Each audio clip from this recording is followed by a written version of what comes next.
Hello everyone welcome to Biobytes. അപ്പോൾ നമ്മൾ കഴിഞ്ഞ ക്ലാസ്സിൽ എന്തൊക്കെയായിരുന്നു ഡിസ്കസ് ചെയ്തിട്ടുണ്ടായിരുന്നത്? ഹ്യൂമൻ ക്രോമസോംസിനെ കുറിച്ചും പ്രോട്ടീൻ സിന്തസിസിനെ കുറിച്ചൊക്കെയാണ്. അപ്പോൾ നമ്മൾ ഇന്ന് ഡിസ്കസ് ചെയ്യാൻ പോകുന്നത് ജെനറ്റിക്സിലെ തന്നെ ഏറ്റവും ബേസിക് ആയിട്ടുള്ള അതേസമയം ഇമ്പോർട്ടൻ്റ് ആയിട്ടുള്ള കുറച്ച് കാര്യങ്ങളാണ്. So welcome to the video. നിങ്ങൾ എപ്പോഴെങ്കിലും ശ്രദ്ധിച്ചിട്ടുണ്ടോ, ഒരു കുഞ്ഞ് ജനിച്ചു കഴിഞ്ഞാൽ ആ കുഞ്ഞിന് ചിലപ്പോൾ അമ്മയുടെ ചായ ആയിരിക്കും, ചില സമയങ്ങളിൽ അച്ഛൻ്റെ ചായ ആയിരിക്കും, ചില സമയത്ത് കംപ്ലീറ്റ്ലി ഡിഫറെൻ്റ് ആയിട്ടുള്ള ഒരു ക്യാരക്ടർ ആയിരിക്കും കുഞ്ഞിനുണ്ടായിരിക്കുക. ഈ ഒരു സിമിലാരിറ്റീസിനും വേരിയേഷൻസിനും കാരണം എന്തായിരിക്കാം? നമുക്ക് നോക്കാം. ഹെറിഡിറ്റി എന്ന് പറഞ്ഞാൽ പാരമ്പര്യം. Heredity refers to the transmission of characteristics from parent to their offspring. അപ്പോൾ ഒരു പാരന്റിൽ നിന്ന് തൻ്റെ ഓഫ്സ്പ്രിങ്ങിലേക്ക് അല്ലെങ്കിൽ ഒരു കുഞ്ഞിലേക്ക് ട്രാൻസ്ഫർ ചെയ്യുന്ന ക്യാരക്ടേഴ്സ് അല്ലെങ്കിൽ ആ ഒരു പ്രോസസ് ഓഫ് ട്രാൻസ്മിഷൻ പറയുന്ന പേരാണ് ഹെറിഡിറ്റി. ഈ പാരമ്പര്യത്തിലൂടെയാണ് ഒരു പാരന്റിൽ നിന്ന് കുഞ്ഞിലേക്ക് അല്ലെങ്കിൽ ഒരു നെക്സ്റ്റ് ജനറേഷനിലേക്ക് ക്യാരക്ടേഴ്സിനെ പാസ് ചെയ്യുന്നത്. Next is variations. ഇപ്പോൾ വേരിയേഷൻസ് എന്ന് പറഞ്ഞാൽ എന്തായിരിക്കാം? Variations are the characters expressed in offsprings that are different from there parents. അതായത് ഒരു ഓഫ്സ്പ്രിങ്ങിൽ കാണുന്ന ചില ക്യാരക്ടേഴ്സ്, പക്ഷേ അത് പാരൻസിൻ്റെ പോലെ ആയിരിക്കില്ല. പാരൻസിൽ നിന്ന് ഡിഫറെൻ്റ് ആയിട്ട് കുഞ്ഞിൽ കാണുന്ന ക്യാരക്ടേഴ്സിന് പറയുന്ന പേരാണ് വേരിയേഷൻസ്. ഈ ഒരു ഹെറിഡിറ്റിക്കും വേരിയേഷൻസിന് കാരണം അതെന്താണ്? ജീൻസ് ആണ്. The genes inherited from the parents are responsible for both heredity and variation. അപ്പോൾ ഈ ഒരു ജീൻ കാരണമാണ് ഈ സിമിലാരിറ്റീസും വേരിയേഷൻസ് ഒക്കെ കാണുന്നത്. ഈ ഹെറിഡിറ്റിയും വേരിയേഷൻസിനെയും കുറിച്ച് പഠിക്കുന്ന സയൻസിന്റെ ഒരു ബ്രാഞ്ചാണ് genetics. A scientist named Gregor Johann Mendel did some experiments on pea plants to clear some doubts about how the similarities are transferred from one generation to the next generation. അദ്ദേഹം ചെയ്ത hybridisation experiments ആണ് പിന്നീട് ജെനറ്റിക്സിന്റെ field തന്നെ ഫൗണ്ടേഷനായി മാറിയത്. Therefore, he is considered as the father of genetics. So, Gregor Johann Mendel was born on 20th July 1822 at Heinz, a small village of northern Moravia. പിന്നീട് 1847 അദ്ദേഹം വൈദികനായി മാറി. Between 1851 and 1853, he attended the University of Vienna, where he studied physics, mathematics, and natural science and learned some statistical methods to analyze data scientifically. അപ്പോൾ അദ്ദേഹം പഠിച്ച subjects ഏതൊക്കെയായിരുന്നു? Physics, mathematics, natural science, പിന്നെ experiments ചെയ്യാനുള്ള കുറച്ച് statistical മെത്തേഡ്സും അദ്ദേഹം പഠിച്ചിരുന്നു. അങ്ങനെ എക്സ്പെരിമെന്റ്സ് കണ്ടക്ട് ചെയ്യാൻ നോളജ് ഒക്കെ അക്വയർ ചെയ്തതിനു ശേഷം he began to conduct hybridisation experiments on pea plants. അപ്പോൾ പീ പ്ലാന്റ്സിൽ ഹൈബ്രിഡൈസേഷൻ എക്സ്പെരിമെന്റ്സ് അദ്ദേഹം സ്റ്റാർട്ട് ചെയ്തു. അപ്പോൾ എന്താണ് ഹൈബ്രിഡൈസേഷൻ എക്സ്പെരിമെന്റ്സ് എന്ന് പറഞ്ഞാൽ? ഇപ്പോൾ ഇവിടെ ഒരു ഫ്ലവർ ഉണ്ട്, അല്ലെങ്കിൽ ഇവിടെ ഒരു പ്ലാന്റ് ഉണ്ട്, ഇവിടെ ഒരു പ്ലാന്റ് ഉണ്ട്. നമ്മൾ ആർട്ടിഫിഷ്യലി ഈ രണ്ട് പ്ലാന്റ്സിനെയും അങ്ങോട്ടും ഇങ്ങോട്ടും പോളിനേറ്റ് ചെയ്യുന്നതിനെയാണ് നമ്മൾ ഹൈബ്രിഡൈസേഷൻ എക്സ്പെരിമെന്റ്സ് എന്ന് പറയുക. അപ്പോൾ ഈ ഒരു ഹൈബ്രിഡൈസേഷൻ എക്സ്പെരിമെന്റ്സിന്റെ ഫലമായിട്ട് നമുക്ക് ഇഷ്ടമുള്ള ഒരു പ്രോജനീനെ ഡെവലപ്പ് ചെയ്യാനായിട്ട് പറ്റും. ഈ ഒരു എക്സ്പെരിമെന്റിനെയാണ് ഹൈബ്രിഡൈസേഷൻ എക്സ്പെരിമെന്റ്സ് എന്ന് വിളിക്കുക. Then he focused on 7 specific characters such as color of flower, shape of the seed, etc. ഈ ഒരു എക്സ്പെരിമെന്റ്സ് നടത്തിയിരുന്നപ്പോൾ അദ്ദേഹം ഫോക്കസ് ചെയ്തിട്ടുണ്ടായിരുന്നത് 7 സ്പെസിഫിക് ക്യാരക്ടേഴ്സ് ആയിരുന്നു ആ ഒരു പ്ലാന്റിന്റെ. അതായത് പീ പ്ലാന്റിന്റെ 7 സ്പെസിഫിക് ക്യാരക്ടേഴ്സ്. അതിൽ ഹൈറ്റ് ഉണ്ടായിരുന്നു, ഫ്ലവറിന്റെ കളർ ഉണ്ടായിരുന്നു, സീഡിന്റെ ഷേപ്പ്, സീഡിന്റെ കളർ, ഇങ്ങനെ പോഡിന്റെ കളർ, ഇതൊക്കെ ഈ ഒരു എക്സ്പെരിമെന്റിൽ അദ്ദേഹം ഫോക്കസ് ചെയ്തിട്ടുണ്ടായിരുന്നു. He explain that a pair of factors control each character and represented those factors using symbols. അപ്പോൾ അദ്ദേഹം കണ്ടുപിടിച്ചൊരു കാര്യമായിരുന്നു, ഒരു ക്യാരക്ടറിനെ കൺട്രോൾ ചെയ്യാൻ എ പെയർ ഓഫ് ഫാക്ടേഴ്സ് അടങ്ങിയിരുന്നു. ഈ പെയർ ഓഫ് ഫാക്ടേഴ്സിനെ പറയുന്ന പേരാണ് ജീൻസ് എന്ന് പറയുന്നത്. അങ്ങനെ ഈ എക്സ്പെരിമെന്റ്സ് ഒക്കെ കണ്ടക്ട് ചെയ്തതിനു ശേഷം അദ്ദേഹം കുറച്ച് കൺക്ലൂഷനിലേക്ക് എത്തി. ഈ കൺക്ലൂഷനെ പറയുന്ന പേരാണ് ലോ ഓഫ് ഇൻഹെറിറ്റൻസ്. ഇൻഹെറിറ്റൻസിന്റെ കുറച്ച് ലോ ആണ് അദ്ദേഹം കണ്ടുപിടിച്ചിട്ടുണ്ടായിരുന്നത്. And these laws provide the fundamental genetic framework to understand heredity and variation. അപ്പോൾ നമ്മുടെ ഹെറിഡിറ്റിയും വേരിയേഷനും ഒക്കെ മനസ്സിലാക്കാൻ സഹായിക്കുന്ന ലോസ് ആണ് ലോസ് ഓഫ് ഇൻഹെറിറ്റൻസ് എന്ന് പറയുന്നത്. പിന്നീട് എക്സ്പെരിമെന്റ്സ് ഓൺ പ്ലാന്റ് ഹൈബ്രിഡൈസേഷൻ എന്ന ഒരു തീസിസ് അദ്ദേഹം പബ്ലിഷ് ചെയ്തു. പക്ഷെ അന്ന് കാലത്തുണ്ടായിരുന്ന സയന്റിസ്റ്റിൽ ആർക്കും ഈ ഒരു എക്സ്പെരിമെന്റിന്റെ ഇമ്പോർട്ടൻസ് അല്ലെങ്കിൽ ഒരു റിസർച്ചിന്റെ ഇമ്പോർട്ടൻസ് മനസ്സിലാക്കാൻ പറ്റിയില്ല. They ignored Mendel's researches. പിന്നീട് 1884 അദ്ദേഹം മരിച്ചു.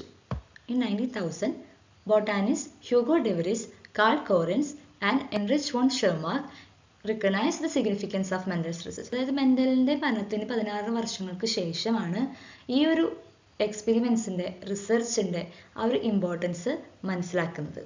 So next we are going to deal with Mendel's experiment. അപ്പോൾ നമ്മൾ അടുത്തതായിട്ട് മെൻഡലിന്റെ എക്സ്പെരിമെന്റിനെ ഡീറ്റെയിൽ ആയിട്ട് 1 by 1 ഡിസ്കസ് ചെയ്യാൻ പോവാണ്. അപ്പോൾ ആദ്യം തന്നെ ചെയ്ത എക്സ്പെരിമെന്റിൽ എന്തായിരുന്നു? ആദ്യത്തെ എക്സ്പെരിമെന്റിൽ ഒരു സിംഗിൾ ക്യാരക്ടർ ആണ് ഒബ്സർവ് ചെയ്തിട്ടുണ്ടായിരുന്നത്. He considered A single pair of contrasting traits. അതുകൊണ്ട് തന്നെ ആ ഒരു എക്സ്പെരിമെന്റിനെ പറയുന്ന പേരാണ് മോണോ ഹൈബ്രിഡ് ക്രോസ്. അപ്പോൾ ഈ ഒരു മോണോ ഹൈബ്രിഡ് ക്രോസിൽ എന്താണ് സംഭവിച്ചത്? രണ്ട് പ്ലാന്റ്സിനെ എടുത്തു. ആ പ്ലാന്റ്സിൽ ഒരു ക്യാരക്ടറിനെയാണ് ഒബ്സർവ് ചെയ്യാൻ പോകുന്നത്. അതായത് ഹൈറ്റ് എന്നൊരു ക്യാരക്ടറിനെയാണ് ഒബ്സർവ് ചെയ്യുന്നത്. അപ്പോൾ അതിൽ തന്നെ രണ്ട് കോൺട്രാസ്റ്റിംഗ് ട്രേറ്റ്സ് അടങ്ങിയിട്ടുള്ള പ്ലാന്റ്സിനെയാണ് നമ്മൾ ചൂസ് ചെയ്തത്. അതായത് ഒരു ടോൾ പ്ലാന്റിനെയും ഒരു ഡ്വാർഫ് പ്ലാന്റിനെയും നമ്മൾ സെലക്ട് ചെയ്തു. ഈ ടോൾ പ്ലാന്റിനെയും ഡ്വാർഫ് പ്ലാന്റിനെയും കൂടിയിട്ട് നമ്മൾ എന്ത് ചെയ്തു? ക്രോസ് പോളിനേറ്റ് ചെയ്യിപ്പിച്ചു. അങ്ങനെ ഒരു ഫസ്റ്റ് ജനറേഷൻ പ്ലാന്റ്സ് ഉണ്ടായി. അതിൽ നമ്മൾ F1 പ്ലാന്റ്സ് എന്നാണ് പറയുക. ഈ F1 പ്ലാന്റ്സ് കിട്ടിയപ്പോൾ എല്ലാ പ്ലാന്റ്സ് എന്തായിരുന്നു? ടോൾ പ്ലാന്റ്സ് ആയിരുന്നു. പക്ഷെ ഒരു ഡ്വാർഫ് പ്ലാന്റ് പോലും ഉണ്ടായിരുന്നില്ല. അപ്പോൾ മെൻഡലിന് ഭയങ്കര ഡൗട്ടായി. എന്തുകൊണ്ടായിരിക്കാം ആ ഡ്വാർഫ് എന്ന ഒരു ട്രേറ്റ്, ആ ഒരു ക്യാരക്ടർ കാണിക്കാതിരുന്നു? ഒരു ഓഫ് സ്പ്രിങ്ങിൽ പോലും എന്തുണ്ടായില്ല? ആ ഒരു ക്യാരക്ടർ ഉണ്ടായില്ല. അപ്പോൾ ആ ക്യാരക്ടർ എവിടെ പോയി? അപ്പോൾ ഈ ഒരു ഡൗട്ട് തീർക്കാനായിട്ട് അദ്ദേഹം എന്ത് ചെയ്തു? ഈ F1 ജനറേഷനിൽ ലഭിച്ച പ്ലാന്റിനെ സെൽഫ് പോളിനേറ്റ് ചെയ്തു. അപ്പോൾ നമുക്ക് ഈ ഒരു ഇമേജ് നോക്കാം. ഈ ഒരു ഇമേജിൽ എന്താണ്? ഫസ്റ്റ് ജനറേഷൻ പ്ലാന്റ്സ്, അതായത് F1 പ്ലാന്റ്സിനെ സെൽഫ് പോളിനേറ്റ് ചെയ്യിപ്പിച്ചു. ഇതാണ് നമ്മുടെ F1 പ്ലാന്റ്. അതായത് ടോൾ ആയിട്ടുള്ള പ്ലാന്റ് ആണ് F1 പ്ലാന്റ്സ്. അത് നമ്മൾ സെൽഫ് പോളിനേറ്റ് ചെയ്യിപ്പിച്ചു. അപ്പോൾ എന്ത് സംഭവിച്ചു? കുറച്ച് ടോൾ പ്ലാന്റ്സിനെയും കുറച്ച് ഡ്വാർഫ് പ്ലാന്റ്സിനെയും കിട്ടി. അപ്പോൾ നമുക്ക് 1064 പ്ലാന്റ്സ് ആണ് സെക്കൻഡ് ജനറേഷനിൽ കിട്ടിയത്. അതായത് ഫസ്റ്റ് ജനറേഷനിൽ എല്ലാ പ്ലാന്റ്സിനെയും സെൽഫ് പോളിനേറ്റ് ചെയ്തപ്പോൾ നമുക്ക് കിട്ടിയ എത്ര പ്ലാന്റ്സിനായിരുന്നു? 1064 പ്ലാന്റ്സിനായിരുന്നു. ഈ 1064 പ്ലാന്റ്സിൽ തന്നെ 787 ടോൾ പ്ലാന്റ്സും 277 ഡ്വാർഫ് പ്ലാന്റ്സ് ആയിരുന്നു. അതായത് ഒരു 3/4 part of total plants R tall and ഒരു 1/4 പ്ലാന്റ്സ് എന്തായിരുന്നു? ഡ്വാർഫ് പ്ലാന്റ്സ് ആയിരുന്നു. അപ്പോൾ ഈ ഒരു റേഷ്യോ നമുക്ക് നോക്കുകയാണെങ്കിൽ സെക്കൻഡ് ജനറേഷനിൽ F2 ജനറേഷൻ്റെ റേഷ്യോ നോക്കുകയാണെങ്കിൽ എങ്ങനെയായിരിക്കും? 3 ടോൾ പ്ലാന്റ്സ് ഉണ്ടായിരുന്നു, അതുപോലെ തന്നെ 1 ഡ്വാർഫ് പ്ലാന്റ്സ് ഉണ്ടായിരുന്നു. അപ്പോൾ നമുക്ക് ഈ ഒരു ഇൻഡിക്കേറ്റേഴ്സ് നോക്കുകയാണെങ്കിൽ ഫസ്റ്റ് വൺ എന്താണ്? The characters considered and their traits. അപ്പോൾ നമ്മൾ ഫസ്റ്റ് കൺസിഡർ ചെയ്തിട്ടുണ്ടായിരുന്ന ക്യാരക്ടർ ഏതായിരുന്നു? ഹൈറ്റ് ആണ്. അതിൻ്റെ ട്രെയിറ്റ്സ് ആണ് ടോളും ആൻഡ് ഡ്വാർഫ്. അപ്പോൾ ക്യാരക്ടർ, ഹൈറ്റ്, ട്രെയിറ്റ്സ് എന്ന് പറയുന്നത് ടോളും ഡ്വാർഫാണ്. Second one dominant and recessive traits in the first generation. അപ്പോൾ ഡോമിനന്റ് ട്രെയിറ്റ് എന്ന് പറഞ്ഞാൽ ഏതായിരിക്കും? ടോൾ ആണ്. റെസസീവ് ട്രെയിറ്റ് എന്ന് പറയുന്നത് എന്താണ്? ഡ്വാർഫ് ആണ്. അപ്പോൾ എന്തുകൊണ്ടാണ് ഈ ഡോമിനന്റ് അല്ലെങ്കിൽ റെസസീവ് എന്ന് പറയുന്നത്? ഡോമിനന്റ് ട്രെയിറ്റ് എന്ന് പറഞ്ഞാൽ ഫസ്റ്റ് ജനറേഷനിൽ എക്സ്പ്രസ് ചെയ്യുന്ന ക്യാരക്ടറിനെയാണ് നമ്മൾ ഡോമിനന്റ് ട്രെയിറ്റ് എന്ന് പറയുക. അപ്പോൾ നമ്മൾ ഏതായിരുന്നു ഡോമിനന്റ് ട്രെയിറ്റ് ആയിട്ട് കണ്ടത്? ടോൾ ആണല്ലേ. ഫസ്റ്റ് ജനറേഷനിൽ എല്ലാ പ്ലാന്റ്സും ടോൾ ആയിരുന്നു. അതിൽ ഡ്വാർഫ് എന്നുള്ളൊരു ക്യാരക്ടർ അല്ലെങ്കിൽ ആ ഒരു ട്രെയിറ്റ് കണ്ടില്ല, അത് ഹൈഡ് ചെയ്തിരിക്കുകയായിരുന്നു. അപ്പോൾ ഈ ഹൈഡ് ചെയ്തിരിക്കുന്ന ട്രെയിറ്റിനെ പറയുന്ന പേരാണ് റെസസീവ് ട്രെയിറ്റ്. F1 ജനറേഷനിൽ കാണാൻ പറ്റാത്ത ആ ഒരു ട്രെയിറ്റിനെയാണ് നമ്മൾ റെസസീവ് ട്രെയിറ്റ് എന്ന് പറയാം. എക്സ്പ്രസ് ചെയ്യുന്ന ട്രെയിറ്റിനെയാണ് നമ്മൾ ഡോമിനന്റ് ട്രെയിറ്റ് എന്ന് പറയും. The next one is importance of self pollination. അപ്പോൾ നമ്മൾ ഫസ്റ്റ് ജനറേഷൻ പ്ലാന്റ്സിനെ സെൽഫ് പോളിനേറ്റ് ചെയ്യിപ്പിച്ചു അല്ലേ. അതായത് ഡ്വാർഫ് എന്ന് പറഞ്ഞുള്ള ഒരു ക്യാരക്ടർ അല്ലെങ്കിൽ ആ ഒരു ട്രെയിറ്റിന് നമ്മൾ കണ്ടില്ല, ഫസ്റ്റ് ജനറേഷനിൽ കണ്ടില്ല. അപ്പോൾ എവിടെ പോയി ആ ഒരു ട്രെയിറ്റ് എവിടെ പോയി എന്ന് അറിയാൻ വേണ്ടിയിട്ട് നമ്മൾ എന്ത് ചെയ്തു? അവരെ സെൽഫ് പോളിനേറ്റ് ചെയ്യിപ്പിച്ചു. അതിൻ്റെ ഒരു ഇമ്പോർട്ടൻസ് എന്താണ്? ആ ഒരു ട്രെയിറ്റ് എവിടെ പോയി എന്നറിയാനാണ് നമ്മൾ സെൽഫ് പോളിനേറ്റ് ചെയ്യിപ്പിച്ചത്. Then last one is traits in the second generation. അപ്പോൾ സെക്കൻഡ് ജനറേഷൻ നമ്മൾ ഏതൊക്കെ ട്രെയിറ്റ്സ് കണ്ടു? രണ്ട് ട്രെയിറ്റ്സും എക്സ്പ്രസ് ചെയ്തു അല്ലേ. പക്ഷേ ഡിഫറെൻറ്റ് റേഷ്യോയിലാണ് അവർ എക്സ്പ്രസ് ആയത്. എങ്കിലും എന്തുണ്ടായി? രണ്ട് ട്രെയിറ്റും നമുക്ക് കാണാനായിട്ട് F2 ജനറേഷനിൽ കാണാൻ പറ്റി. അപ്പോൾ ഈ എക്സ്പീരിയൻസ് ഒക്കെ നടത്തി കഴിഞ്ഞപ്പോൾ മെൻഡലിന് എന്താണ് മനസ്സിലായത്? The characters from the parents are passed on to offsprings through certain factors that are transmitted through gametes. അപ്പോൾ എന്താണ് മനസ്സിലായത്? ഒരു പാരന്റിൽ നിന്ന് ഓഫ്സ്പ്രിങ്ങിലേക്ക് ഒരു ക്യാരക്ടർ പാസ് ചെയ്യുന്നത് എന്തിലൂടെയാണ്? കുറച്ച് ഫാക്ടേഴ്സിലൂടെയാണ് അത് പാസ് ചെയ്യുന്നത്. And these factors are transmitted through gametes. ഗാമേറ്റ്സിൻ്റെ ഉള്ളിലാണ് ഈ പറയുന്ന ഫാക്ടേഴ്സ് ഒക്കെ അടങ്ങിയിരിക്കുന്നത്. അപ്പോൾ നമ്മൾ പറഞ്ഞില്ലേ, നമ്മൾ ഹൈബ്രിഡൈസേഷൻ എക്സ്പെരിമെന്റ്സ് ആണ് നടത്തിയത്. അപ്പോൾ ഈ ഹൈബ്രിഡൈസേഷൻ എക്സ്പെരിമെന്റ് നടത്തുമ്പോൾ ഒരു പ്ലാന്റിന്റെ ഗാമേറ്റ്, അതായത് പോളിനേറ്റേഴ്സിൻ്റെ ഉള്ളിൽ എന്തുണ്ട്? ഗാമേറ്റ്സ് ഉണ്ട്, മെയിൽ ഗാമേറ്റ് ഉണ്ട്. ഈ മെയിൽ ഗാമേറ്റ് എന്ത് ചെയ്യുന്നു? ഈ മെയിൽ ഗാമേറ്റ് ഫീമെയിലിനകത്തുള്ള എഗ്ഗുമായിട്ട് ഫ്യൂസ് ചെയ്യുന്നു. അപ്പോഴാണ് നമ്മൾ എന്ത് പറയുന്നത്? ഹൈബ്രിഡൈസേഷൻ അല്ലെങ്കിൽ ഒരു പോളിനേഷൻ നടക്കുന്നതെന്ന് പറയുന്നത്. അപ്പോൾ ഈ ഒരു ഗാമേറ്റ്സിൻ്റെ ഉള്ളിലാണ് ഈ പറയുന്ന ഫാക്ടേഴ്സ് ഇരിക്കുന്നത്. പാരൻസിൽ നിന്ന് ഓഫ്സ്പ്രിങ്ങിലേക്ക് ഒരു ക്യാരക്ടറിനെ പാസ് ചെയ്യുന്ന ഫാക്ടേഴ്സ് ഇരിക്കുന്നത് എവിടെയാണ്? ഗാമേറ്റ്സിനകത്താണ്. Then it was only after Mendel's period that these factors were discovered to be genes that are located in chromosomes in the nucleus. അപ്പോൾ ഈ ഒരു മെൻഡലിൻ്റെ ഒരു കാലശേഷമാണ് എന്ത് മനസ്സിലാവുന്നത്? ഈ പറയുന്ന ഫാക്ടേഴ്സ് ആണ് ജീൻസ് എന്ന് അറിയപ്പെടുന്നത്. And it is located in the chromosome in the nucleus. അപ്പോൾ ഇത് ന്യൂക്ലിയസിനകത്തിരിക്കുന്ന ക്രോമസോമിൻ്റെ ഉള്ളിലുള്ള ജീനാണ് ഈ പറയുന്ന ഫാക്ടർ എന്ന് മനസ്സിലായത് മെൻഡലിൻ്റെ കാലത്തിന് ശേഷം, കുറേ നാളുകൾക്ക് ശേഷമാണ് ഇത് മനസ്സിലാവുന്നത്. A gene that determines a character can have different form. അപ്പോൾ ഈ ഒരു ജീൻ, ഒരു ക്യാരക്ടറിനെ ഡിറ്റർമിൻ ചെയ്യുന്ന ഒരു ജീനിന് പല ഫോംസ് ഉണ്ട്. And these different forms of genes are called alleles. ഈ ജീൻസിൻ്റെ ഉള്ളിലുള്ള ഇപ്പോൾ ഒരു ഹൈറ്റിനെ ഡിറ്റർമിൻ ചെയ്യുന്ന ഒരു ജീൻ ഉണ്ട്. ആ ജീനിൽ തന്നെ പല ഫോംസ് ഉണ്ട്. ആ ഫോംസിനാണ് നമ്മൾ അലീൽസ് എന്ന് പറയാം. A gene usually has 2 alleles. അപ്പോൾ സാധാരണയായിട്ട് ഒരു ക്യാരക്ടറിനെ ഡിറ്റർമിൻ ചെയ്യുന്ന ജീനിന് എത്ര അലീൽസ് ആണുള്ളത്? 2 അലീൽസ് ആണ് ഉണ്ടായിരിക്കുക. Character of height are represented by capital T and small T.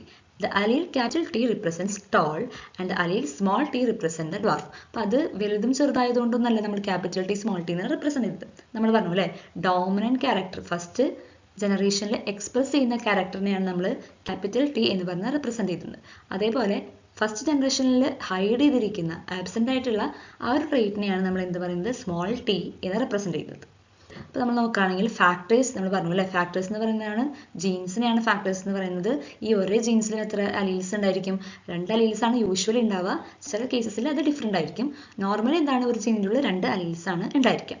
So, the observable characteristics of an organisms are called phenotype, and the genetic constitution responsible for these characteristics are called genotype. അപ്പോൾ phenotype ഉണ്ട്, genotype ഉണ്ട്. Phenotype എന്ന് പറഞ്ഞാൽ എന്താണ്? നമുക്ക് കാണാൻ പറ്റുന്ന ആ ഒരു ക്യാരക്ടറിനെയാണ് നമ്മൾ ഫീനോടൈപ്പ് എന്ന് പറയുക. അപ്പോൾ നമ്മൾ കാണുമ്പോൾ ഒരു പ്ലാന്റ് ടോൾ ആണ്, ഒരു പ്ലാന്റ് ഡ്വാഫ് ആണെങ്കിൽ നമുക്ക് പറയാം ഇത് ടോൾ ആണ്, അത് ഡ്വാഫ് ആണെന്ന് നമുക്ക് പറയാം. അപ്പോൾ ആ ഒരു ക്യാരക്ടർ നമുക്ക് ഒബ്സർവബിൾ ആയിട്ടുള്ള ക്യാരക്ടറിനെ പറയുന്ന പേരാണ് ഫീനോടൈപ്പ്. ഈ ഒരു ജനറേഷൻ എത്ര ടോൾ പ്ലാന്റ്സ് ഉണ്ട്, എത്ര ഡ്വാർഫ് പ്ലാന്റ്സ് ഉണ്ട് നമ്മൾ പറയില്ലേ, അതിനാണ് നമ്മൾ എന്ത് പറയുക? ഫീനോടൈപ്പ് എന്ന് പറയാം. ഇനി ജീനോടൈപ്പ് എന്ന് പറയുന്നത് എന്താണ്? ആ ഒരു പ്ലാന്റിന്റെ ജനറ്റിക് കോൺസ്റ്റിറ്റ്യൂഷൻ. ഇപ്പോൾ നമ്മൾ പറഞ്ഞു capital T small T, capital T capital T. ഇപ്പോൾ ക്യാപിറ്റൽ ടി എന്ന് പറയുന്നത് എന്താണ്? ടോൾ പ്ലാന്റിന്റെ ജനറ്റിക് കോൺസ്റ്റിറ്റ്യൂഷൻ ആണ്. സ്മോൾ ടി എന്ന് പറയുന്നത് എന്താണ്? ഡ്വാർഫ് പ്ലാന്റിന്റെ ജനറ്റിക് കോൺസ്റ്റിറ്റ്യൂഷൻ ആണ്. അപ്പോൾ ആ ഒരു ജനറ്റിക് കോൺസ്റ്റിറ്റ്യൂഷനെ അല്ലെങ്കിൽ ജീൻസിനെ ടി അല്ലെങ്കിൽ സ്മോൾ നമ്മൾ സിമ്പിൾസ് യൂസ് ചെയ്ത് പറയുന്നതാണ് നമ്മൾ ജീനോടൈപ്പ് എന്ന് പറയും. അപ്പോൾ ഫീനോടൈപ്പ് എന്താണ്? ഒബ്സർവബിൾ ആയിട്ടുള്ള ക്യാരക്ടേഴ്സ് ആണ്. ജീനോടൈപ്പ് എന്താണ്? ജനറ്റിക് കോൺസ്റ്റിറ്റ്യൂഷൻ ആണ് നമ്മൾ ജീനോടൈപ്പ് എന്ന് പറയുന്നത്. അപ്പോൾ ഈ ഒരു ഇമേജ് നോക്കി നമുക്ക് കുറച്ചും കൂടെ ക്ലിയർ ആയിട്ട് മനസ്സിലാവും. അപ്പോൾ ഫസ്റ്റ് തന്നെ നമ്മൾ പാരന്റൽ പ്ലാന്റ്സ്. നമ്മുടെ പാരന്റൽ പ്ലാന്റ്സ് ഏതായിരുന്നു? ടോളും ഡ്വാർഫും ആയിരുന്നു അല്ലേ. ഒരു ടോൾ പ്ലാന്റ് നമ്മൾ എടുത്തിട്ടുണ്ടായിരുന്നു, ഒരു ഡ്വാർഫ് പ്ലാന്റ് നമ്മൾ എടുത്തിട്ടുണ്ടായിരുന്നു. അപ്പോൾ ഈ ടോൾ അല്ലെങ്കിൽ ഡ്വാർഫ് എന്ന് പറയുന്ന 2 ട്രേറ്റിനെ അല്ലെങ്കിൽ ആ 2 നമുക്ക് ഒബ്സർവ് ചെയ്യാൻ പറ്റുന്ന ആ ഒരു ക്യാരക്ടറാണ് നമ്മൾ എന്ത് പറയുന്നത്? ഫീനോടൈപ്പ് ഓഫ് ദ പ്ലാന്റ്സ് അല്ലെങ്കിൽ ഫീനോടൈപ്പ് എന്ന് പറയുന്നത്. ഇനി ഈ ഒരു ടോൾ പ്ലാന്റിന്റെ ജീനോടൈപ്പ് എന്താണ്? ക്യാപിറ്റൽ ടി അല്ലേ. നമ്മൾ പറഞ്ഞില്ലേ 2 അലീൽസ് ഉണ്ടായിരുന്നു നമ്മൾ പറഞ്ഞു. ഒരു ടോൾ പ്ലാന്റിന്റെ അലീൽസ് ഏതൊക്കെയാണ്? Capital T. അപ്പോൾ അതേപോലെ ഡ്വാർഫ് പ്ലാന്റിന്റെ ജീനോടൈപ്പ് എന്താ? 2 അലീലുണ്ട്, രണ്ടും എന്താണ്? സ്മോൾ ടി ആണ്. ഇനി അതിൽ നിന്ന് ഓരോ പ്ലാന്റിൽ നിന്നും ടോൾ പ്ലാന്റിൽ നിന്നും ഡ്വാർഫ് പ്ലാന്റിൽ നിന്നും എന്ത് ഫോം ചെയ്യുന്നുണ്ട്? ഗാമേറ്റ്സ് ഫോർമേഷൻ നടക്കുന്നുണ്ട്. ഈ ഗാമേറ്റ്സ് ആണല്ലോ നമ്മൾ പറഞ്ഞത് പോളിനേഷൻ നടന്ന് ഫ്യൂസ് ചെയ്യുമ്പോഴാണ് പിന്നെയും അടുത്തൊരു ജീൻ ഫോർമേഷൻ നടക്കുന്നത്, ആ ഒരു ക്യാരക്ടർ എക്സ്പ്രസ് ആവുന്നത്. അപ്പോൾ ഈ ഗാമേറ്റ് ഫോർമേഷൻ സമയത്ത് എന്ത് സംഭവിക്കും? ഈ ഒരു ജീനിലുള്ള 2 അലീലും സെപ്പറേറ്റ് ആവും. അപ്പോൾ ഇവിടെ എന്താണ്? ക്യാപിറ്റൽ ടി ഉണ്ട്. ഇതിങ്ങനെ സെപ്പറേറ്റ് ആയിട്ട് 2 ടി അങ്ങനെ ഫോർമേഷൻ നടക്കും. അതുപോലെ തന്നെ ഡ്വാർഫ് പ്ലാന്റിൽ എന്തുണ്ടാവും? ഈ ഒരു 2 സ്മോൾ ടിയും സെപ്പറേറ്റ് ആയിട്ട് 2 സ്മോൾ ടീസ് ഗാമേറ്റ് ഫോം ചെയ്യും. ഇത് സെയിം ആയതുകൊണ്ടാണ് നമ്മളിവിടെ single capital T and single small T ഇവിടെ റെപ്രസെന്റ് ചെയ്തിട്ടുള്ളത്. അപ്പോൾ നമ്മൾ അടുത്തൊരു സ്റ്റെപ്പ് എന്താണ്? ഈ പറയുന്ന 2 ഗാമേറ്റ്സും കൂടി പോളിനേഷൻ നടന്ന് ക്രോസ് ചെയ്ത് എന്തുണ്ടാവുന്നു? പുതിയൊരു ജീൻ ഉണ്ടാവും. അത് പുതിയൊരു ഇൻഡിവിജ്വൽ, പുതിയൊരു ഓഫ്സ്പ്രിങ്ങിൽ എന്തുണ്ടാവുന്നു? ആ ഒരു ജീൻ എങ്ങനെയാണ് എക്സ്പ്രസ് ചെയ്യാന്ന് നമുക്ക് നോക്കാം. അപ്പോൾ എന്താ സംഭവിച്ചു? ഈ ക്യാപിറ്റൽ ടിയും സ്മോൾ ടിയും കൂടി ക്രോസ് ചെയ്തിട്ട് ക്യാപിറ്റൽ ടി സ്മോൾ ടി എന്ന് പറഞ്ഞിട്ടുള്ള ഒരു ജീനോടൈപ്പ് ഉണ്ടായി. അപ്പോൾ ആ ജീനോടൈപ്പ് എന്തായിരുന്നു? ടോൾ ആയിരുന്നു. അപ്പോൾ ടോൾ ആവണമെങ്കിൽ ഒന്നെങ്കിൽ നമുക്ക് എന്ത് വേണം? 2ഉം ക്യാപിറ്റൽ ടി ആയിരിക്കണം, അല്ലെങ്കിൽ ക്യാപിറ്റൽ ടി എങ്കിലും അവിടെ പ്രസന്റ് ആണെങ്കിൽ എന്തുണ്ടാവും? ആ ഒരു പ്ലാന്റ് ടോൾ ആയിരിക്കും. അത് ഒരു ഡോമിനന്റ് അലീൽ ഉണ്ടായാൽ ആ പ്ലാന്റ് ഡോമിനന്റ് ക്യാരക്ടർ കാണിക്കും. ഇനി 2 സ്മോൾ ടി ആണെങ്കിൽ എന്തായിരിക്കും സംഭവിക്കുക? അതൊരു ഡ്വാർഫ് പ്ലാന്റ് ആയിരിക്കും. നമുക്ക് ഈ ഒരു ഇമേജ് നമുക്ക് നോക്കാം. നമ്മൾ പറഞ്ഞു അല്ലേ, F1 ജനറേഷനിലത്തെ പ്ലാന്റ്സിന്റെ ഫീനോടൈപ്പ് എന്താണ്? ടോൾ ആണ്. അപ്പോൾ ഈ ഒരു ടോൾ പ്ലാന്റിന്റെ ജീനോടൈപ്പ് എന്തായിരുന്നു? നമ്മൾ പറഞ്ഞു ക്യാപിറ്റൽ ടി സ്മോൾ ടി. ഇതാണ് ജീനോടൈപ്പ് വരുന്നത്. അപ്പോൾ ഈ ഒരു F1 ജനറേഷനിലത്തെ എല്ലാ പ്ലാന്റ്സും നമ്മൾ എന്ത് ചെയ്തു? സെൽഫ് പോളിനേഷൻ നടത്തി. Self pollination of the first generation. അപ്പോൾ അതാണ് ഇവിടെ റെപ്രസെന്റ് ചെയ്തിട്ടുള്ളത്. Capital T small T cross capital T small T. ഇതാണ് അതിന്റെ ജീൻസ് തമ്മിലുള്ള ക്രോസ്. അപ്പോൾ നമ്മളിങ്ങനെ ഗാമേറ്റ് ഫോർമേഷൻ സമയത്ത് നമ്മൾ പറഞ്ഞു ഈ ഒരു ജീനിനെ ഓരോ ഇലയിലും സെപ്പറേറ്റഡ് ആയിട്ട് കാണപ്പെടും. അപ്പോൾ ക്യാപിറ്റൽ ടി ഒരു ഗാമേറ്റ്, സ്മോൾ ടി ഒരു ഗാമേറ്റ്. അതേപോലെ തന്നെ ക്രോസ് പോളിനേഷൻ ആണ്. അപ്പോൾ ഇപ്പുറത്തെ സൈഡിലും എന്താണ്? ക്യാപിറ്റൽ ടി സ്മോൾ ടി ആയിരിക്കും. അപ്പോൾ ക്യാപിറ്റൽ ടി ഒരു ഗാമേറ്റ്, സ്മോൾ ടി ഒരു ഗാമേറ്റ്. ഇനി നമ്മൾ ക്രോസ് വരയ്ക്കുമ്പോൾ എന്ത് ചെയ്യണം? ഈ സൈഡിലത്തെ ഗാമേറ്റ്സിനെ ഇപ്പുറത്തുള്ള ഗാമേറ്റ്സ് ആയിട്ടാണ് ക്രോസ് ചെയ്യേണ്ടത്. നമ്മളിതൊരു ശ്രദ്ധിച്ച് പഠിക്കേണ്ട ഒരു ഭാഗമാണ്. നമുക്ക് ക്രോസ് വരയ്ക്കാനായിട്ടൊക്കെ എക്സാമിന് ചോദിക്കാൻ ചാൻസ് ഉണ്ട്. അപ്പോൾ നമ്മൾ നോക്കുകയാണെങ്കിൽ ഈ ഒരു ക്യാപിറ്റൽ ടി എങ്ങോട്ട് ക്രോസ് ചെയ്യുന്നു? റൈറ്റ് സൈഡിലത്തെ ക്യാപിറ്റൽ ടി ആയിട്ട് ക്രോസ് ചെയ്തു.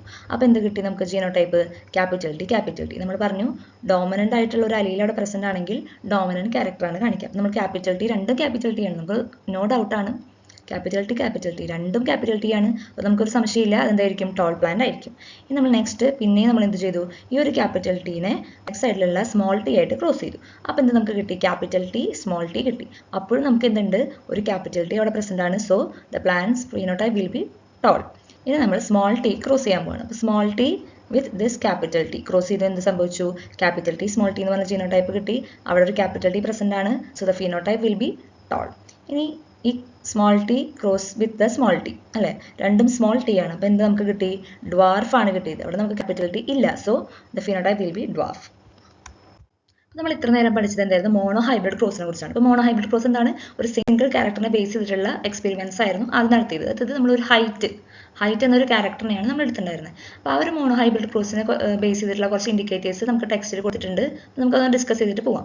ഫസ്റ്റത്തെയാണ് phenotype and genotype of the parental plants. അപ്പോൾ എന്താണ് phenotype of the parental plant? എന്താ, നമ്മൾ ആദ്യം എടുത്ത പാരന്റ്സിന്റെ ഫീനോടൈപ്പ് എന്തായിരുന്നു, ഒരു ടോൾ പ്ലാന്റ് നമ്മൾ എടുത്തിട്ടുണ്ടായിരുന്നു, ഒരു ഡ്വാർഫ് പ്ലാന്റ് എടുത്തു. അപ്പോൾ അതാണ് ഫീനോടൈപ്പ് ഓഫ് ദ പാരന്റ്സ് എന്ന് പറയുന്നത്. ഇനി ജീനോടൈപ്പ് എന്താണ്, ടോൾ പ്ലാന്റിന്റെ നമ്മൾ ക്യാപിറ്റൽ ടിയും ഡ്വാർഫ് പ്ലാന്റ് സ്മോൾ ടി. അപ്പോൾ അതായിരുന്നു പാരന്റൽ പ്ലാന്റ്സിന്റെ ഫീനോടൈപ്പും ജീനോടൈപ്പും നമുക്ക് സംശയമില്ലാതെ നമുക്ക് പറയാനായിട്ട് പറ്റും.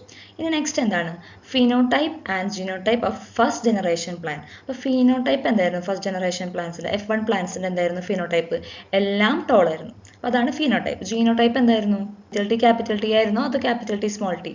ടോൾ നമുക്ക് രണ്ട് രീതിയിൽ നമുക്ക് റെപ്രസെന്റ് ചെയ്യാം അല്ലെ, രണ്ടും ക്യാപിറ്റൽ ടി അലീൽസ് വരുന്നുണ്ട്, അല്ലെങ്കിൽ ഒരു ക്യാപിറ്റൽ ടി സ്മോൾ ടി. ഇത് രണ്ടും നമ്മൾ ടോൾ ആണ്. അപ്പോൾ F1 ജനറേഷനിൽ ഏതായിരുന്നു, ക്യാപിറ്റൽ ടി സ്മോൾ ടി. അതായിരുന്നു ജീനോടൈപ്പ് ഓഫ് F1 പ്ലാന്റ്സ്. ഇനി തേർഡ് വൺ എന്താ, genotype of the toll parental plan and the first generation plant. അപ്പോൾ നമ്മളൊന്ന് കൺഫ്യൂസ് ചെയ്യാൻ വേണ്ടി ചോദിച്ചതാണ് അല്ലേ. അതായത് പാരന്റിന്റെ നമുക്ക് ഒരു ടോൾ പാരന്റ് ഉണ്ട് അല്ലേ, ഒരു ടോൾ പാരന്റ് പ്ലാന്റ് ഉണ്ട്. അതേപോലെ തന്നെ നമ്മുടെ F1 ജനറേഷൻ്റെ എല്ലാവരും എന്താണ്, ടോൾ പ്ലാന്റ്സ് ആണ്. അപ്പോൾ അവർ രണ്ടുപേരുടെയും ജീനോടൈപ്പ് സെയിം ആയിരുന്നു അല്ല.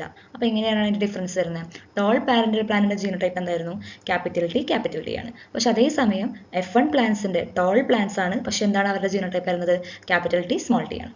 Okay, the last one is ratio of the traits in the second generation. അപ്പോൾ സെക്കൻഡ് ജനറേഷനിൽ ഉണ്ടായിരുന്ന പ്ലാന്റ്സിന്റെ റേഷ്യോ എങ്ങനെയായിരുന്നു, ആ ജീനോടൈപ്പിന്റെ റേഷ്യോ എങ്ങനെയാണ്, ratio of the traits in the second generation. ആ ഒരു സെക്കൻഡ് ജനറേഷനിൽ വരുന്ന പ്ലാന്റ്സിന്റെ ട്രേറ്റ്സ് എങ്ങനെയായിരുന്നു, ഫീനോടൈപ്പ് എങ്ങനെയായിരുന്നു, 3:1 അല്ലേ. അതായത് 3 ടോൾ പ്ലാന്റ്സ് നമുക്ക് കിട്ടി, ലാസ്റ്റ് പറഞ്ഞ എന്തായിരുന്നു, ഡ്വാർഫ് പ്ലാന്റ് ആയിരുന്നു. അപ്പോൾ ആ ഒരു റേഷ്യോയിലാണ് നമുക്ക് പ്ലാന്റ്സിനെ കിട്ടിയിട്ടുണ്ടായിരുന്നത്.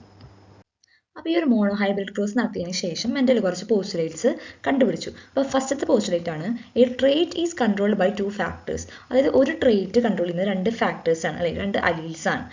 സെക്കൻഡ് പോസ്റ്റുലേറ്റ് എന്ന് പറയുന്നത് എന്താണ്, when a pair of contrasting traits is subjected to hybridization, only one of the contrasting trait is expressed in the offspring of the first generation and the other remains hidden. അപ്പോൾ എന്തായിരുന്നു second postulate എന്ന് പറയുന്നത് എന്താണ്, ഒരു pair of contrasting traits നമ്മൾ crossing നടത്തിയപ്പോൾ, അതായത് contrasting traits എന്ന് പറയുന്നത് എന്താണ്, ഒരു ഹൈറ്റ് എന്ന് പറഞ്ഞ ക്യാരക്ടറിന്റെ കോൺട്രാസ്റ്റിംഗ് ട്രേറ്റ്, ഒരു ടോൾനെസ് ആൻഡ് ഡ്വാർഫ്നെസ്, ഇത് രണ്ടും കൂടി നമ്മൾ ക്രോസ് ചെയ്തപ്പോൾ, അത് ഹൈബ്രിഡൈസേഷൻ നടത്തിയപ്പോൾ എന്ത് സംഭവിച്ചു എന്നാണ് പറയുന്നത്, ഒരു കോൺട്രാസ്റ്റിംഗ് ട്രേറ്റ് മാത്രമാണ് ഫസ്റ്റ് ജനറേഷൻ ഓഫ്സ്പ്രിംഗിൽ എക്സ്പ്രസ് ആയിരുന്നത്. അതേസമയം ദ അതർ കോൺട്രാസ്റ്റിംഗ് ട്രേറ്റ് എന്ത് ചെയ്തു, ഹൈഡ് ചെയ്തിരിക്കുകയാണ് ചെയ്തത്. The trait that appears in the first generation is called dominant trait and the hidden trait is called recessive trait. The trait hidden in the first generation reappears in the second generation. അപ്പോൾ dominant trait എന്താന്ന് പറഞ്ഞു, recessive trait എന്താന്ന് പറഞ്ഞു. അതേപോലെ hide ചെയ്തിരിക്കുന്ന ആ ഒരു trait എന്ത് ചെയ്തു, F1 ജനറേഷനിൽ കണ്ടില്ല, അതിന് പകരം F2 ജനറേഷനിൽ റീഅപ്പിയർ ചെയ്തു. ഇതാണ് സെക്കൻഡ് പോസ്റ്റുലേറ്റ് എന്ന് പറയുന്നത്. തേർഡ് പോസ്റ്റുലേറ്റ് എന്താണ്, when gametes are formed the factors that determine traits get separated without mixing. ഇത് നമ്മൾ പറഞ്ഞു അല്ലേ, ഗാമീറ്റ് ഫോർമേഷന്റെ സമയത്ത് എന്ത് സംഭവിക്കുന്നു, ഈ ഒരു ജീനിന്റെ 2 അലീൽസും സെപ്പറേറ്റ് ആയിട്ട് പോവുകയാണ് ചെയ്യുക, മിക്സ് ചെയ്യാതെ സെപ്പറേറ്റ് ആയിട്ട് നിൽക്കും. The last postulate is the ratio of dominant to recessive trait in the offsprings of the second generation എന്താണ്, 3:1 ആണ് അല്ലെ. സെക്കൻഡ് ജനറേഷനിൽ മോണോ ഹൈബ്രിഡ് ക്രോസിന്റെ സെക്കൻഡ് ജനറേഷന്റെ റേഷ്യോ ചോദിക്കും, ഡോമിനന്റ് ടു റെസസീവ് എന്ന് പറയുന്ന ഒരു റേഷ്യോ ചോദിച്ചാൽ നമ്മൾ എന്ത് പറയണം, 3:1 ആണ്. അതായത് 3 ടോൾ പ്ലാന്റ്സ് നമുക്ക് കിട്ടി, ഒരു ഡ്വാർഫ് പ്ലാന്റിന് നമുക്ക് കിട്ടി. അപ്പോൾ ഇതാണ് മെന്റലിലെ postulates of monohybrid cross എന്ന് പറയുന്നത്. നമുക്ക് ഈ 2 ക്വസ്റ്റ്യൻസ് ഒന്ന് ഡിസ്കസ് ചെയ്യാം. ദ ഫസ്റ്റ് ക്വസ്റ്റ്യൻ എന്ന് പറയുന്നത്, why was a plant with intermediate height not formed by the combination of tall and dwarf. അപ്പോൾ നമ്മൾ പറഞ്ഞു, നമ്മൾ പാരന്റൽ പ്ലാന്റ്സ് നമ്മൾ എടുത്തിട്ടുണ്ടായിരുന്ന ഏതായിരുന്നു, ടോൾ പ്ലാന്റ് ഉണ്ടായിരുന്നു, ഒരു ഡ്വാർഫ് പ്ലാന്റ് ഉണ്ടായിരുന്നത്, capital T and small T. ഇവർ തമ്മിൽ ക്രോസ് ചെയ്തപ്പോൾ നമുക്ക് കിട്ടിയത് എന്തായിരുന്നു, എന്ത് ജീനോടൈപ്പ് ആയിരുന്നു, ക്യാപിറ്റൽ ടി സ്മോൾ ടി ആണ്. അപ്പോൾ അത് എന്തുകൊണ്ടാണ് ഇന്റർമീഡിയറ്റ് ഹൈറ്റ് ആയിട്ട് പറയാഞ്ഞത് അല്ലേ, ഒരു ടോൾ പ്ലാന്റും ഡ്വാർഫ് പ്ലാന്റും കൂടി ക്രോസ് ചെയ്തപ്പോൾ ഒരു ഇൻ്റർമീഡിയറ്റ് ഹൈറ്റ്, രണ്ടിൻ്റെ ഇടയിലുള്ള ഒരു ഹൈറ്റ് എന്തുകൊണ്ട് വന്നില്ല? ആ ക്യാപിറ്റൽ ടി സ്മോൾ ടി വന്നപ്പോൾ എന്തുകൊണ്ട് വന്നില്ല? ആ ഒരു ഇൻ്റർമീഡിയറ്റ് ഹൈറ്റ് എന്തുകൊണ്ട് വന്നില്ല? കാരണം ക്യാപിറ്റൽ ടി എന്ന് പറയുന്ന ഡോമിനൻ്റ് അലീൽ സ്മോൾ ടി എന്ന് പറയുന്ന ആ റെസസീവ് അലീലിനെ മാസ്ക് ചെയ്ത് നിർത്തും. ക്യാപിറ്റൽ ടി ഉണ്ടെങ്കിൽ എപ്പോഴും എന്തായിരിക്കും? ആ ഒരു ടോൾനെസ് കാണിക്കും. അതുകൊണ്ടാണ് ഇൻ്റർമീഡിയറ്റ് ഹൈറ്റുള്ള ഒരു പ്ലാന്റിന് നമുക്ക് കിട്ടാഞ്ഞത്, അല്ലെ? ആ ക്യാപിറ്റൽ ടി, ആ ഒരു ഡോമിനൻറ്റ് ട്രേറ്റ് അവിടെ പ്രസൻ്റ് ആണെങ്കിൽ വേറൊരു ഫീനോടൈപ്പ് അവിടെ വരുന്നില്ല, അല്ലെ? ബാക്കി കംപ്ലീറ്റ്ലി ആ ഒരു റെസസീവ് ക്യാരക്ടറിനെ, ഡ്വാർഫ്നെസ്സിനെ, സ്മോൾ ടീനെ കംപ്ലീറ്റ്ലി മാസ്ക് ചെയ്യാണ് ചെയ്യുന്നത്. അപ്പോൾ എന്തായിരിക്കും? ആ ഒരു ക്യാപിറ്റൽ ടി അവിടെ ഡോമിനേറ്റ് ചെയ്ത് നിൽക്കുമ്പോൾ അത് മാത്രമാണ് എക്സ്പ്രസ് ചെയ്യുക. അപ്പോൾ എന്തായിരിക്കും? ആ ഫീനോടൈപ്പ് ടോൾനെസ് ആയിരിക്കും. അതുകൊണ്ടാണ് ഒരു ഇൻ്റർമീഡിയറ്റ് ഹൈറ്റ് അവിടെ ഫോം ചെയ്യാഞ്ഞത്. ഇൻ സെക്കൻഡ് ക്വസ്റ്റ്യൻ എന്താണ്? Has in the character that is not expressed in the first generation appeared in the second generation, how would that be? അല്ലെ, ഫസ്റ്റ് ജനറേഷനിൽ കാണാത്ത, എക്സ്പ്രസ് ചെയ്യാത്ത ഒരു ക്യാരക്ടർ സെക്കൻഡ് ജനറേഷനിൽ express ചെയ്തു. അതെന്തുകൊണ്ടായിരിക്കാം? എന്തുകൊണ്ടാണ് അങ്ങനെ ഒരു ഏറിയ അപ്പിയറൻസ് വന്നത്? ഈ ഫസ്റ്റ് ജനറേഷനിൽ ഫോം ചെയ്തിട്ടുണ്ടായിരുന്നത് ക്യാപിറ്റൽ ടി സ്മോൾ ടി ആണ്. അത് കംപ്ലീറ്റ്ലി ആ ഒരു സ്മോൾ ടീനെ അവിടെ ഉപേക്ഷിച്ച് പോയിട്ടില്ല, അല്ലേ? ഫസ്റ്റ് ജനറേഷനിൽ സ്മോൾ ടി അവിടെ പ്രസൻ്റ് ആണ് ജീനോടൈപ്പിൽ, പക്ഷെ അത് ഹൈഡ് ചെയ്തിരിക്കുകയാണ്, അത് എക്സ്പ്രസ് ആയിട്ടില്ല. പക്ഷേ ഇത് സെക്കൻഡ് ജനറേഷനിൽ വന്നപ്പോൾ ഈ ഒരു ഫസ്റ്റ് ജനറേഷനത്തെ പ്ലാന്റിനെ സെൽഫ് പോളിനേഷൻ നടത്തി സെക്കൻഡ് ജനറേഷൻ ഉണ്ടായപ്പോൾ എന്ത് സംഭവിച്ചു? അവിടെ സ്മോൾ ടി എന്ന് പറഞ്ഞ ഒരു കോമ്പിനേഷൻ വന്നപ്പോൾ ആ ഒരു സ്മോൾ ടി അവിടെ എക്സ്പ്രസ്ഡ് ആയി. അതുകൊണ്ടാണ് അവിടെ ഒരു reappearance of dwarfism second ജനറേഷനിൽ വരാനുള്ള കാരണം. So next we are going to deal with dihybrid groups. അപ്പോൾ നമ്മൾ മോണോ ഹൈബ്രിഡ് ഗ്രൂപ്പ്സിൽ എന്തായിരുന്നു പറഞ്ഞിരുന്നത്? A single pair of contrasting trait ആയിരുന്നു നമ്മൾ ഒബ്സർവ് ചെയ്തിട്ടുണ്ടായിരുന്നത്. അത് ഹൈറ്റ് എന്നൊരു ക്യാരക്ടർ ആയിരുന്നു മോണോ ഹൈബ്രിഡ് ഗ്രൂപ്പ്സിൽ നമ്മൾ ഡിസ്കസ് ചെയ്തിട്ടുണ്ടായിരുന്നത്. ഇനി ഡൈഹൈബ്രിഡ് ഗ്രൂപ്പ്സിൽ ആ പേര് പോലെ തന്നെ നമുക്ക് മനസ്സിലാക്കാം എത്ര ക്യാരക്ടേഴ്സ് അവിടെ ഡിസ്കസ് ചെയ്തിട്ടുണ്ടെങ്കിൽ ഒബ്സർവ് ചെയ്തിട്ടുണ്ടായിരുന്നു? 2 ക്യാരക്ടേഴ്സ്. അതിൽ തന്നെ മെൻ്റൽ ഒരു എക്സ്പെരിമെൻറ്റിൽ ഉൾപ്പെടുത്തിയിട്ടുണ്ടായിരുന്ന 2 ക്യാരക്ടേഴ്സ് എന്ന് പറയുന്നത് ഹൈറ്റ് ഓഫ് ദ പ്ലാന്റും ഷേപ്പ് ഓഫ് ദ സീഡും, അല്ലെ? പി പ്ലാന്റിൻ്റെ 2 ക്യാരക്ടേഴ്സ് ആയിരുന്നു മെൻ്റൽ ഡൈഹൈബ്രിഡ് കോഴ്സിൽ ഡിസ്കസ് ചെയ്തിട്ടുണ്ടായിരുന്നത്, അല്ലെങ്കിൽ ഒബ്സർവ് ചെയ്തിട്ടുണ്ടായിരുന്നത്. അപ്പോൾ ഫസ്റ്റ് ക്യാരക്ടർ എന്തായിരുന്നു? നമ്മൾ നേരത്തെ പഠിച്ച പോലെ തന്നെ ഹൈറ്റ് ഓഫ് ദ പ്ലാന്റ്. അപ്പോൾ ക്യാപിറ്റൽ ടി സ്മോൾ ടി, അതാണ് 2 കോൺട്രാസ്റ്റിംഗ് ട്രേറ്റ് എന്ന് പറയുന്നത്. ക്യാപിറ്റൽ ടി എന്ന് പറയുന്നത് ടോൾ പ്ലാന്റ് ആണ്, സ്മോൾ ടി റെപ്രസെൻറ്റ് ചെയ്യുന്നത് ഡ്വാർഫ് പ്ലാന്റിനെയാണ്. ഇനി ഷേപ്പ് ഓഫ് ദ സീഡ് എന്ന് പറയുമ്പോൾ ക്യാപിറ്റൽ ആർ സ്മോൾ ആർ, ആ ഒരു സിമ്പലാണ് മെൻ്റൽ കൊടുത്തിട്ടുണ്ടായിരുന്നത്. അപ്പോൾ ക്യാപിറ്റൽ ആർ എന്ന് റെപ്രസെൻറ്റ് ചെയ്യുന്നത് റൗണ്ട് സീഡിനെയാണ്, സ്മോൾ ആർ എന്ന് റെപ്രസെൻറ്റ് ചെയ്യുന്നത് റിങ്കിൾഡ് ആയിട്ടുള്ള സീഡ്സിനെയാണ്. അപ്പോൾ ഈ ഒരു ക്യാരക്ടേഴ്സ് വെച്ചിട്ടാണ് നമ്മൾ ഇനി അടുത്തത് ക്രോസ് നടത്താൻ പോകുന്നത്. അപ്പോൾ എന്താണ്? ഒരു ക്രോസിൽ നമ്മൾ എന്ത് ചെയ്യുന്നു? 2 ക്യാരക്ടേഴ്സിനെ അവിടെ ഒബ്സർവ് ചെയ്യുന്നുണ്ട്. അപ്പോൾ നമുക്ക് ഈ ഒരു ഇമേജ് നോക്കി കഴിഞ്ഞാൽ നമുക്ക് മനസ്സിലാവും പാരൻ്റൽ പ്ലാന്റ്സ് എന്താണ്? എല്ലാം ഡോമിനൻ്റ് ട്രേറ്റിൽ വരുന്ന ഒരു പ്ലാന്റ്, ഒരെല്ലാം റെസീവ് ട്രേറ്റിൽ വരുന്ന ഒരു പ്ലാന്റ്. അപ്പോൾ നമുക്ക് നോക്കാം. Toll and round seeded. അപ്പോൾ എങ്ങനെയായിരിക്കും അതിൻ്റെ ജീനോടൈപ്പ് ഉണ്ടാവുക? എല്ലാം ഡോമിനൻ്റ് ആണ്. അപ്പോൾ എങ്ങനെയായിരിക്കും? Capital T capital R. അപ്പോൾ ഇതിൻ്റെ ഫിനോടൈപ്പ് എന്താണ്? ടോൾ ആയിട്ടുള്ള പ്ലാന്റ് ആണ്. അതേപോലെ തന്നെ എന്താണ്? സീഡ് നല്ല റൗണ്ട് ആയിട്ടുള്ള നല്ല ഭംഗിയുള്ള സീഡാണ് ഈ ഒരു പാരൻ്റൽ പ്ലാന്റിനുള്ളത്. അതേപോലെ ഇനി നമ്മൾ ക്രോസ് ചെയ്യുന്നത് ആരെയാണ്? Small T small R. അപ്പോൾ ഇതിലെന്തായിരിക്കും? ഡ്വാർഫാണ്, അല്ലേ? ഡ്വാർഫ് പ്ലാന്റ് ആണ്. അതേപോലെ സീഡ് എന്ന് പറയുന്നത് ഭയങ്കര റിങ്കിൾഡ്, ചുളിഞ്ഞിരിക്കുന്ന സീഡാണ് ഈ ഒരു പി പ്ലാന്റിനുള്ളത്. അപ്പോൾ ഈ 2 പ്ലാന്റ് ആണ് നമ്മൾ പാരൻസ് ആയിട്ട് നമ്മൾ എടുത്തിട്ടുള്ളത്. പാരൻ്റൽ പ്ലാന്റ്സ് എന്ന് പറഞ്ഞാൽ എടുത്തിട്ടുള്ളത് capital T capital R cross with small T small R. അപ്പോൾ ക്രോസ് ചെയ്തപ്പോൾ എന്ത് സംഭവിച്ചു? നമ്മളിതിൻ്റെ ഗാമേറ്റ്സിനെ നമ്മൾ സെലക്ട് ചെയ്യണം. അപ്പോൾ നമ്മൾ പറഞ്ഞു അല്ലേ, ഇങ്ങനെ ക്യാപിറ്റൽ ടി ഉണ്ടെങ്കിൽ നമ്മൾ അതിനൊരു ടിയെ നമ്മൾ റെപ്രസെൻറ്റ് ചെയ്തെടുക്കുള്ളൂ. അപ്പോൾ നമ്മൾ ക്യാപിറ്റൽ ടി എടുത്തു. ഇവിടെ രണ്ടും ക്യാപിറ്റൽ ആർ ആയതുകൊണ്ട് നമ്മൾ ഒരു ആറാണ് എടുത്തത്. അപ്പോൾ നമ്മൾ ഗാമേറ്റ് എന്തായിരിക്കും? Capital T and capital R, അത് സിംഗിൾ ഗാമേറ്റ് ആയിട്ട് നമ്മൾ റെപ്രസെൻറ്റ് ചെയ്തു. ഇനി ഇവിടെ നമ്മൾ നോക്കുകയാണെങ്കിൽ സ്മോൾ ടി സ്മോൾ ആർ. അപ്പോൾ ഫുൾ റിപ്പീറ്റേഷൻ ആണ്. അപ്പോൾ നമ്മൾ എന്ത് ചെയ്തു? ഇവിടുന്ന് ഒരു ടി എടുത്തു, ഇവിടുന്ന് ഒരു ആർ എടുത്തു. അപ്പോൾ ഗാമേറ്റ് എന്താണ്? Small T small R. അപ്പോൾ ഈ ഒരു 2 ഗാമേറ്റ്സും കൂടി നമ്മൾ ക്രോസ് ചെയ്തു, അല്ലേ? F1 ജനറേഷനിൽ ക്രോസ് ചെയ്തിട്ട് നമുക്ക് കിട്ടുന്ന ഒരു ജീനോടൈപ്പ് എന്താണ്? Capital T small T capital R small R. അപ്പോൾ നമ്മൾ പറഞ്ഞു ഡോമിനൻറ്റ് ട്രേറ്റ് അവിടെ പ്രസൻ്റ് ആണെങ്കിൽ ആ ഒരു ഡോമിനൻറ്റ് ക്യാരക്ടർ ആയിരിക്കും അവിടെ എക്സ്പ്രസ് ചെയ്യുക. അപ്പോൾ ഇവിടെ ക്യാപിറ്റൽ ടി ഇവിടെ പ്രസൻ്റ് ആണ്. അപ്പോൾ ആ പ്ലാന്റ് എന്തായിരിക്കും? ടോൾ പ്ലാന്റ് ആയിരിക്കും. ഇവിടെ ക്യാപിറ്റൽ ആർ പ്രസൻ്റ് ആണ്. അപ്പോൾ എന്തായിരിക്കും ആ പ്ലാന്റിൻ്റെ ആ ഒരു സീഡിൻ്റെ പ്രത്യേകത എന്തായിരിക്കും? റൗണ്ട് സീഡാണ്. അപ്പോൾ ഈ സ്മോൾ ടീം സ്മോൾ ആർ അവിടെ റെസസീവായിട്ട് ഹൈഡ് ചെയ്തിരിക്കും. അപ്പോൾ അത് എവിടെ വരും? സെക്കൻഡ് ജനറേഷനിൽ അത് എക്സ്പ്രസ് ചെയ്യും. അപ്പോൾ നമ്മളിവിടെ ജീനോടൈപ്പ് നമുക്ക് തന്നിട്ടുണ്ട്. അപ്പോൾ നമ്മുടെ ഫീനോടൈപ്പിന് അവിടെ ഒരു ബ്ലാങ്ക് ആയിട്ട് ഇട്ടേക്കാണ്. അപ്പോൾ അതിൻ്റെ ഫീനോടൈപ്പ് എന്തായിരിക്കും? നമ്മൾ പറഞ്ഞു അല്ലേ, എന്തായിരിക്കും? ടോൾ ആൻഡ് റൗണ്ട് സീഡഡ് ആയിരിക്കും, അല്ലേ? ടോൾ ആൻഡ് റൗണ്ട് സീഡഡ് ആയിരിക്കും. അപ്പോൾ ഇതാണ് ഫസ്റ്റ് ജനറേഷൻ പ്ലാന്റ്സ് നമുക്ക് കിട്ടി. ഇനി നമുക്ക് സെക്കൻഡ് ജനറേഷൻ പ്ലാന്റ്സ് നമുക്ക് കിട്ടണമെങ്കിൽ കുറച്ച് കോംപ്ലിക്കേറ്റഡ് ആണ്. നമ്മൾ കുറച്ച് ശ്രദ്ധിച്ചിരുന്നാലാണ് നമുക്കത് കിട്ടുള്ളൂ. അപ്പോൾ നമുക്ക് F1 ജനറേഷനിൽ കിട്ടിയിട്ടുണ്ടായിരുന്ന പ്ലാന്റ് ഏതായിരുന്നു? Capital T capital R small R. അപ്പോൾ പ്ലാന്റിൻ്റെ ഫീനോടൈപ്പ് എന്താണ്? ടോൾ റൗണ്ട് സീഡഡ് പ്ലാന്റ് ആയിരുന്നു. അപ്പോൾ നമ്മൾ അതിനെന്ത് ചെയ്തു? സെൽഫ് പോളിനേഷൻ മെൻഡൽ ചെയ്തു. അപ്പോൾ സെൽഫ് പോളിനേഷൻ ചെയ്യുമ്പോൾ capital T small T capital R small R cross capital T small T capital R small R. അപ്പോൾ ഇങ്ങനെയാണ് ആ ഒരു ഹൈബ്രിഡൈസേഷൻ നടന്നത്. അപ്പോൾ ഈ ഒരു പ്ലാന്റിൻ്റെ ഗാമേറ്റ്സിൻ്റെ കോമ്പിനേഷൻസ് ഏതൊക്കെയായിരിക്കും വരിക നമുക്ക് ഗസ് ചെയ്ത് നോക്കിയാലോ. ക്യാപിറ്റൽ ടി ക്യാപിറ്റൽ ആർ ഒരു ഗാമേറ്റ്, അങ്ങനെ ഒരു കോമ്പിനേഷൻ വരാം. പിന്നെ എങ്ങനെ വരും, ക്യാപിറ്റൽ ടി സ്മോൾ ആർ വരാം, പിന്നെ നമുക്ക് സ്മോൾ ടി ക്യാപിറ്റൽ ആർ വരാം, സ്മോൾ ടി സ്മോൾ ആർ വരാം. അതാണ് 4 കോമ്പിനേഷൻസ് ആണ് ഈ ഗാമേറ്റിൻ്റെ ഒരു.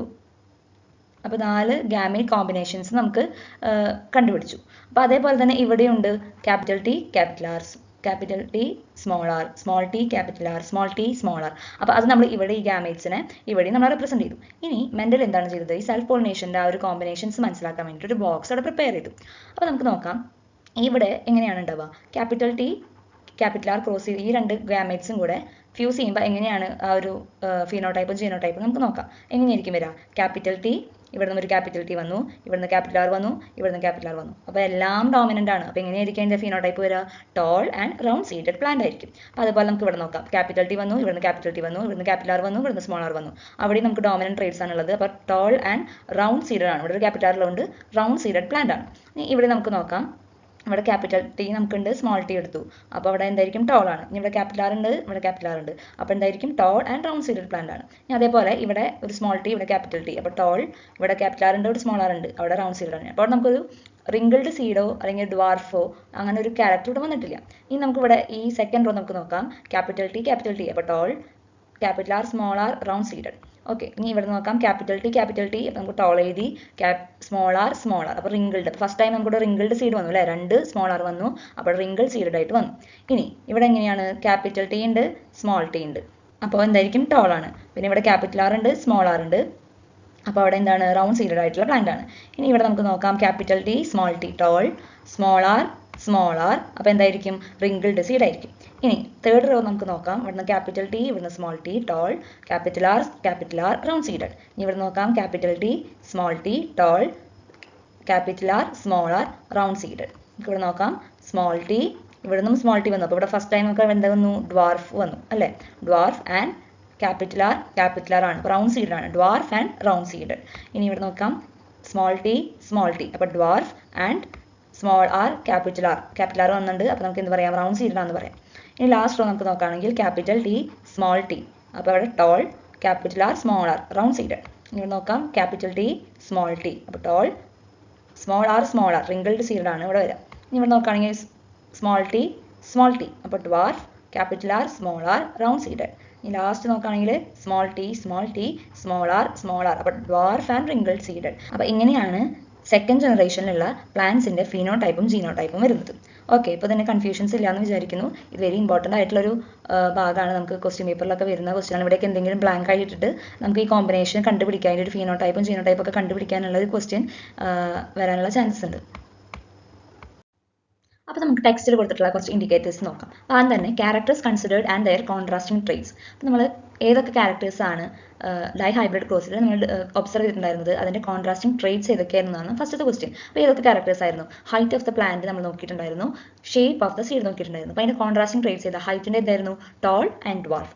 പിന്നെ ഷേപ്പ് ഓഫ് ദ സീഡ് എന്തായിരുന്നു, റൗണ്ട് സീഡഡ് ഉണ്ടായിരുന്നു, റിങ്കിൾ സീഡ് ഉണ്ടായിരുന്നു. അപ്പോൾ അതാണ് ഫസ്റ്റ് ക്വസ്റ്റിൻ്റെ ആൻസർ എന്ന് പറയുന്നത്. Second one, phenotype and genotype of the parental plants. Parental പ്ലാന്റ്സിന്റെ ഫീനോടൈപ്പും ജീനോടൈപ്പ് എന്തായിരുന്നു, പാരന്റൽ പ്ലാന്റ്സിന്റെ ഫീനോടൈപ്പ് എന്തായിരുന്നു, ടോൾ ആൻഡ് റൗണ്ട് സീഡഡ് ഉണ്ടായിരുന്നു, പിന്നെ എന്തായിരുന്നു, ഡ്വാർഫ് ആൻഡ് റിങ്കിൾ സീഡ് ഉണ്ടായിരുന്നു. അപ്പോൾ അതിന്റെ ജീനോടൈപ്പ് നമുക്കറിയാം, capital T capital R then small T small R ഇതായിരുന്നു phenotype and genotype of the parental plants എന്ന് പറയുന്നത്.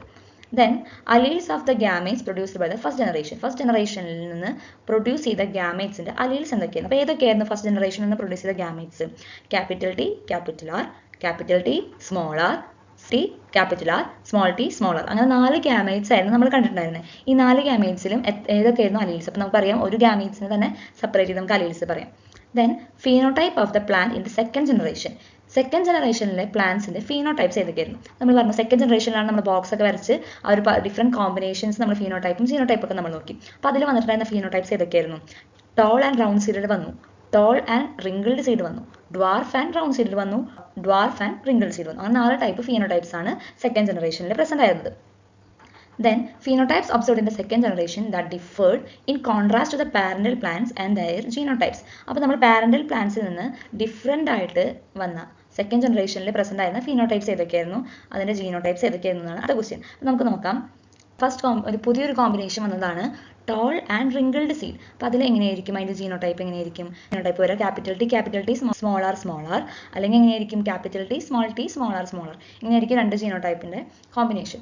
ഇനി വേറൊരു കോമ്പിനേഷൻ ഫീനോടൈപ്പിൽ വന്നിട്ടുള്ളതാണ് ഡ്വാർഫ് ആൻഡ് റൗണ്ട് സീഡഡ്. അപ്പോൾ അതിന്റെ ജീനോടൈപ്പ് എങ്ങനെയായിരിക്കും വരിക? അതിന്റെ ജീനോടൈപ്സ് രണ്ട് ഫോംസിൽ നമുക്ക് കാണാനായിട്ട് പറ്റും. എങ്ങനെയായിരിക്കും? ഡ്വാർഫ് എന്ന് പറയുമ്പോൾ നമുക്കറിയാം സ്മോൾ ടി ആണ്. പിന്നെ രണ്ട് ഫോംസ് നമുക്ക് വരാനുള്ള ചാൻസ് എന്ന് പറയുന്നത് റൗണ്ട് സീഡഡിലാണ്. അത് സ്മോൾ ടി ക്യാപിറ്റൽ ആർ വരാം, അല്ലെങ്കിൽ small T capital R small R. അങ്ങനെ രണ്ട് കോമ്പിനേഷൻസ് ആണ് വരാനുള്ള chance. Then phenotypic ratio of the second generation. Second ജനറേഷനിലുള്ള phenotypic ratio എങ്ങനെയായിരിക്കും? 9:3:1. അപ്പോൾ ഈ 9 എന്ന് പറയുന്നത് ഏറ്റവും കൂടുതൽ വന്ന ഫീനോടൈപ്പ് ഏതായിരുന്നു? ടോൾ ആൻഡ് റൗണ്ട് സീഡഡ് ആണ്. ഇനി ഈ ഒരു 3 എന്ന് പറയുന്നത് എന്താണ്? ടോൾ ആൻഡ് റിങ്കിൾഡ് സീഡ് ആണ്. പിന്നെ ഈ ഒരു 3 എന്ന് പറയുന്നത് എന്താണ്? ഡ്വാർഫ് ആൻഡ് റൗണ്ട് സീഡഡ് ആണ്. ആൻഡ് ലാസ്റ്റ് ഈ ഒരു 1 എന്ന് റെപ്രസെന്റ് ചെയ്യുന്നത് dwarf and wrinkled seed. Totally recessive traits വരുന്നതാണ് ഈ ഒരു 1 റെപ്രസെന്റ് ചെയ്യുന്നത്. അപ്പോൾ ഇതാണ് ഒരു phenotypic ratio of the second generation എന്ന് പറയുന്നത്. അപ്പോൾ ഡൈഹൈബ്രിഡ് ക്രോസ് എക്സ്പെരിമെന്റ് ചെയ്തതിനു ശേഷം മെൻഡൽ ഒരു അനുമാനത്തിലെത്തി. അതാണ് when two or more different traits are combined, each trait is inherited independently to the next generation without mixing each other. അപ്പോൾ എന്താണ് Mendel പറഞ്ഞത്? when two or more different traits, രണ്ടോ അതിന് കൂടുതലോ ട്രേറ്റ്സ് കമ്പൈൻ ചെയ്യുകയാണെങ്കിൽ ഇതിലെ ഓരോ ട്രേറ്റും ഇൻഡിപെൻഡന്റ് ആയിട്ടായിരിക്കും നെക്സ്റ്റ് ജനറേഷനിലേക്ക് പാസ് ചെയ്യുക. ഒരിക്കലും അവരും തമ്മിൽ മിക്സിംഗ് നടക്കില്ല. അതാണ് നമ്മൾ പറഞ്ഞത്. അപ്പോൾ നമ്മൾ ഫോർ എക്സാമ്പിൾ പറയുകയാണെങ്കിൽ ഇപ്പോൾ നമ്മൾ രണ്ട് ക്യാരക്ടേഴ്സ് ആണ് എടുത്തിട്ടുണ്ടായിരുന്നത്, ഹൈറ്റും ഷേപ്പും. ഇപ്പോൾ നമ്മൾ പറയുകയാണെങ്കിൽ ടോൾ റൗണ്ട് സീഡഡ് പ്ലാന്റ് എന്ന് പറയുമ്പോൾ ഈ ടോൾ എന്ന് പറയുന്ന ആ ഒരു ട്രേറ്റ് റൗണ്ട് സീഡഡ് എന്ന് പറയുന്ന ട്രേറ്റും ഒരിക്കലും ഒരുമിച്ചല്ല അവർ ട്രാൻസ്ഫർ ആയി പോകുന്നത്. ഇത് സെപ്പറേറ്റ് ആയിട്ട് ഇൻഡിപെൻഡൻ്റ്ലി ഡിഫറെൻറ്റ് കോമ്പിനേഷനിലാണ് ഓരോ ജനറേഷനിലേക്കും പാസ് ചെയ്യുന്നത്. ഇതിനെ നമ്മളൊരു ലോ ആയിട്ട് മെന്റൽ പറയുന്നുണ്ട്, ലോ ഓഫ് ഇൻഡിപെൻഡന്റ് അസോർട്ട്മെന്റ്. ഒരു ക്വസ്റ്റ്യൻ വരുന്നുണ്ട്, characters that are not found in the parent plant are found in the second generation why? അപ്പോൾ ഈ ഒരു ക്വസ്റ്റ്യൻ എന്ന് പറയുന്നത് എന്താണ്? പാരന്റ് പ്ലാന്റിൽ കാണാത്ത ഒരു ക്യാരക്ടർ നമ്മൾ എന്ത് ചെയ്യുന്നുണ്ട്? സെക്കൻഡ് ജനറേഷനിൽ പുതിയതായിട്ട് ഇൻട്രൊഡ്യൂസ് ചെയ്യുന്നുണ്ട് ഈ ഡൈഹൈബ്രിഡ് ക്രോസിൽ, അല്ലെ? പാരന്റ്സിൽ കാണുന്നത് എന്താണ്? ടോൾ റൗണ്ട് സീഡഡ് എന്ന് പറഞ്ഞ ഒരു ക്യാരക്ടർ നമ്മൾ കണ്ടു, ഡ്വാർഫ് റിങ്കിൾഡ് സീഡഡ് എന്ന് പറഞ്ഞു. ഇനി ഇത് തന്നെ നമ്മൾ പല കോമ്പിനേഷനിൽ നമ്മൾ കാണുന്നുണ്ട്, ടോൾ റിങ്കിൾഡ് സീഡും ഡ്വാർഫ് റൗണ്ട് സീഡഡ്, അങ്ങനെ പുതിയ കുറേ കോമ്പിനേഷൻസും നമ്മൾ ഈ സെക്കൻഡ് ജനറേഷനിൽ കാണുന്നുണ്ട്. അപ്പോൾ ഇതിനെന്താണ് റീസൺ? നമ്മൾ നേരത്തെ പറഞ്ഞ അതേ പോസ്റ്റുലേറ്റ് തന്നെയാണ്, അതായത് ലോ ഓഫ് ഇൻഡിപെൻഡന്റ് അസോർട്ട്മെന്റ്. ഇങ്ങനെ ഒരു ഡിഫറെൻറ്റ് ട്രേറ്റ്സ് വരാണെങ്കിൽ, അല്ലെങ്കിൽ അങ്ങനെ ഒരു കോമ്പിനേഷൻ വരാണെങ്കിൽ രണ്ട് ട്രേറ്റും സെപ്പറേറ്റ് ആയിട്ടാണ്, ഇൻഡിപെൻഡന്റ് ആയിട്ടാണ് അടുത്ത ജനറേഷനിലേക്ക് പാസ് ചെയ്യുക. ഇതാണ് ആ ഒരു പുതിയ കോമ്പിനേഷൻ ഓഫ് ട്രേറ്റ്സ് സെക്കൻഡ് ജനറേഷനിൽ കാണാനുള്ള കാരണം. അപ്പോൾ നമ്മുടെ ടെക്സ്റ്റിൽ ഒരു ഇമേജ് കൊടുത്തിട്ടുണ്ട്, ഒരു പെൺകുട്ടിയുടെ ഒരു ഡൗട്ട് കൊടുത്തിട്ടുണ്ട്. അപ്പോൾ ഡൗട്ട് എന്താണ്? ഒരു ചെടിച്ചട്ടിയിൽ തന്നെ 3 കളർ ഫ്ലവേഴ്സ് കാണാണ്. അത് കണ്ടപ്പോൾ ഒരു ഡൗട്ട് വന്നു. The doubt is, didn't characters often exhibit more than 2 traits? What could be the reason for this? എന്താണ് അപ്പോൾ ആ കുട്ടിയുടെ ഡൗട്ട്? അതായത് നമ്മൾ പറഞ്ഞു മെന്റലിന്റെ പോസ്റ്റുലേറ്റ്സ് വെച്ചിട്ട് ഒരു ക്യാരക്ടറിനെ ഡിറ്റർമിൻ ചെയ്യുന്നത് 2 കോൺട്രാസ്റ്റിംഗ് ട്രേറ്റ്സ് ആണ് നമ്മൾ പറഞ്ഞു. അപ്പോൾ ഹൈറ്റ് എന്ന ഒരു ക്യാരക്ടറിനെ ഡിറ്റർമിൻ ചെയ്യുന്നത് എന്താണ്? 2 കോൺട്രാസ്റ്റിംഗ് ട്രേറ്റ് ആയിട്ടുള്ള ടോൾ ആൻഡ് ഡ്വാർഫ്, അല്ലെങ്കിൽ ആ ഒരു ഷേപ്പ് ഓഫ് ദ സീഡ് നമ്മൾ പറഞ്ഞു റൗണ്ട് ആൻഡ് റിങ്കിൾ. അങ്ങനെ 2 ട്രേറ്റ്സ് ആണ് ആ ഒരു ക്യാരക്ടറിനെ ഡിറ്റർമിൻ ചെയ്യുന്നത്, ഡിഫൈൻ ചെയ്യുന്നത്, എക്സിബിറ്റ് ചെയ്യുന്നത് എന്നൊക്കെ നമ്മൾ പറഞ്ഞു. അങ്ങനെയാണെങ്കിൽ ഈ ഒരു ഫ്ലവറിന് ഇതിൽ 2 കളേഴ്സിലേ ഉണ്ടാവേണ്ടതുള്ളൂ, പക്ഷെ 3 കളർ ഫ്ലവേഴ്സ് അവിടെ എക്സിബിറ്റ് ചെയ്യാണ് ചെയ്തത്. അപ്പോൾ അതെന്തുകൊണ്ടാണ് അങ്ങനെ ഒരു പ്രതിഭാസം നടക്കുന്നത്? അപ്പം അതിൽ നിന്നാണ് ഈ ഒരു ഡൗട്ട് എമേർജ് ചെയ്തത്. എന്തുകൊണ്ടായിരിക്കും ആ ഒരു പ്രതിഭാസത്തിന് കാരണം? നമുക്ക് അടുത്തത് നോക്കാം. മെന്റലിന്റെ പോസ്റ്റുലേറ്റ്സിൽ നിന്ന് ഡിഫറെൻ്റ് ആയിട്ട് കാണുന്ന കുറച്ച് കാര്യങ്ങളാണ് നമ്മൾ നെക്സ്റ്റ് ഡിസ്കസ് ചെയ്യാൻ പോകുന്നത്. വെരി ഇമ്പോർട്ടൻ്റ് ആയിട്ടുള്ള കുറച്ച് കാര്യങ്ങളാണ്. എന്തായാലും നമ്മൾ എക്സാമിന് ഷുവറായിട്ടൊരു ക്വസ്റ്റ്യൻ പ്രതീക്ഷിക്കേണ്ട ഒരു ഭാഗമാണ്. അതുകൊണ്ട് ആരും ഇത് സ്കിപ്പ് ചെയ്ത് കളയരുത്. അപ്പോൾ ആദ്യം തന്നെ നമുക്ക് നോക്കുകയാണെങ്കിൽ നോൺ മെന്റലിയൻ ഇൻഹെറിറ്റൻസ് എന്നാണ് നമ്മൾ പറയുക. മെന്റലിൻ്റെ ആ ഒരു പോസ്റ്റുലേറ്റ്സിൽ നിന്ന് ഡിഫറെൻ്റ് ആയിട്ട് നമ്മുടെ നേച്ചറിൽ കാണുന്ന കുറച്ച് കാര്യങ്ങൾ. അപ്പോൾ ആദ്യം തന്നെ വരുന്നതാണ് നമ്മുടെ 4 മണി പൂവില്ലേ, 4 o'clock പ്ലാന്റിൽ ഹൈബ്രിഡൈസ് ചെയ്ത് കഴിഞ്ഞാൽ റെഡ് ഫ്ലവേർഡ് കളേർഡ് ആയിട്ടുള്ള 4 o'clock പ്ലാന്റിനെ നമ്മൾ വൈറ്റ് ഫ്ലവേർഡ് പ്ലാന്റ് ആയിട്ട് ഹൈബ്രിഡൈസ് ചെയ്ത് കഴിഞ്ഞാൽ എന്തുണ്ടാകുന്നു? പിങ്ക് കളേർഡ് ആയിട്ടുള്ള ഫ്ലവേഴ്സ് കിട്ടുന്നു. അതെന്തുകൊണ്ടായിരിക്കാം? ഈ dominant അലീൽ cannot fully hide the അലീൽ of the receive trait. ഇപ്പൊ കാരണമാണ് രണ്ടാമത് കൊടുത്തിട്ടുള്ളത്. ഒരു ഡോമിനന്റ് അലീൽ നമുക്ക് ഉണ്ടാവില്ല. ഇപ്പൊ റെഡ് ആണ് ഒരു ഡോമിനന്റ് അലീൽ, അല്ലെങ്കിൽ വൈറ്റ് ആണ് റിസസീവ് അലീൽ എന്ന് വിചാരിക്കുക. അപ്പൊ ഇത് കംപ്ലീറ്റ് ആയിട്ട് റെഡ് എക്സ്പ്രസ് ചെയ്യില്ല. പകരം ഒരു മിക്സ് ആയിട്ട് അതിൻ്റെ പാർഷ്യലായിട്ടാണ് ആ ഒരു റെഡ് കളർ അവിടെ എക്സ്പ്രസ് ആവുള്ളൂ. അപ്പോഴാണ് ആ ഒരു പിങ്ക് കളർ ഷെയ്ഡ് ആ ഒരു ഫ്ലവറിന് മിക്സ് ചെയ്യുമ്പോൾ കിട്ടുന്നത്. ഈ ഒരു സിറ്റുവേഷനെ വിളിക്കുന്ന പേരാണ് ഇൻകംപ്ലീറ്റ് ഡോമിനൻസ്. അതായത് ആ ഡോമിനൻറ്റ് ട്രേറ്റ് പാർഷ്യലായിട്ട് മാത്രമാണ് എക്സ്പ്രസ് ചെയ്യുക, ഫുള്ളി ആ ഒരു റിസസീവ് ട്രേറ്റിനെ ഹൈഡ് ചെയ്യാനായിട്ട് കംപ്ലീറ്റ് ആയിട്ട് പറ്റുന്നില്ല. ആ ഒരു കണ്ടീഷനാണ് ഇൻകംപ്ലീറ്റ് ഡോമിനൻസ് എന്ന് പറയുന്നത്. അടുത്ത ഒരു നോൺ മെൻഡേലിയൻ ഇൻഹെറിറ്റൻസ് ആണ് roan and coat pattern found on some cattle and horses. അപ്പോൾ നമുക്കറിയാം ഇങ്ങനെ ഒരു ബ്രൗൺ വൈറ്റ് രണ്ടും മിക്സ് ചെയ്തിട്ടുള്ള ഒരു പാറ്റേൺ ആണ് ഈ ഒരു കൗവിന് കാണുന്നത്. അപ്പോൾ ഈ ഒരു കണ്ടീഷൻ വരാനുള്ള കാരണം എന്താ? Both alleles exhibit their traits at the same time. Brown colour അലീലും അല്ലെങ്കിൽ ബ്രൗൺ കളർ ട്രേറ്റും വൈറ്റ് കളർ ട്രേറ്റിൻ്റെയും രണ്ടും ഒരേപോലെ കോ ഡോമിനൻസ് ആണ്. ഒന്നും ഒന്നിനെ ഹൈഡ് ചെയ്യാനോ ഡോമിനേറ്റ് ചെയ്യാനോ അവിടെ നിൽക്കുന്നില്ല. പകരം എന്താണ്? വൈറ്റ് ട്രേറ്റും ബ്രൗൺ ട്രേറ്റും ഒരേപോലെ ഡോമിനേറ്റ് ആയിട്ട് നിൽക്കുന്ന ഒരു കണ്ടീഷനാണ് നമ്മൾ കോ ഡോമിനൻസ് എന്ന് വിളിക്കാം. അപ്പോൾ നമ്മൾ എക്സാമ്പിൾ പഠിക്കണം, അതിൻ്റെ റീസൺ പഠിക്കണം, the name of non Mendelian ഇൻഹെറിറ്റൻസും പഠിക്കണം. അപ്പോൾ അടുത്ത ഒരു എക്സാമ്പിൾ എന്ന് പറയുന്നത് ABO blood group in human ആണ്.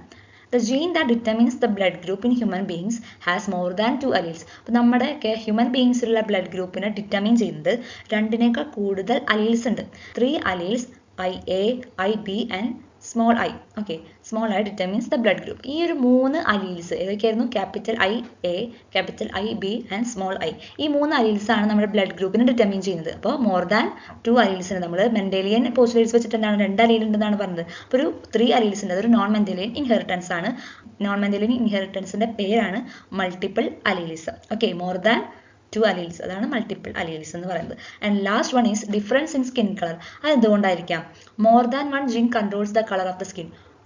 സ്കിന്നിന്റെ കളറിനെ ഡിറ്റർമിൻ ചെയ്യുന്നത് ഒരു സിംഗിൾ ജീൻ അല്ല, ഒരുപാട് ജീൻ ആ ഒരു ക്യാരക്ടറിനെ കൺട്രോൾ ചെയ്യുന്നുണ്ട്. The action of these genes cause variation in the production of melanin that causes difference in the skin colour. അപ്പോൾ ആ ഓരോ ജീനിലും ഡിഫറൻസ് വേരിയേഷൻസ് ഒക്കെ വരുമ്പോൾ മെലാനിൻ പ്രൊഡക്ഷനും ഡിഫറൻസ് വരും.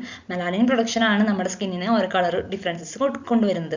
അപ്പോൾ ഈ ഒരു നോൺ മെൻഡേലിയൻ ഇൻഹെറിറ്റൻസിനെ പറയുന്ന പേരാണ് പോളിജെനിക് ഇൻഹെറിറ്റൻസ്. ഒരുപാട് ജീൻസ് ആ ഒരു ക്യാരക്ടറിനെ ഡിറ്റർമിൻ ചെയ്യുന്നുണ്ട്. അപ്പോൾ നമ്മൾ 4 നോൺ മെൻഡേലിയൻ ഇൻഹെറിറ്റൻസ് ആണ് പഠിച്ചത്. ഏതൊക്കെയായിരുന്നു?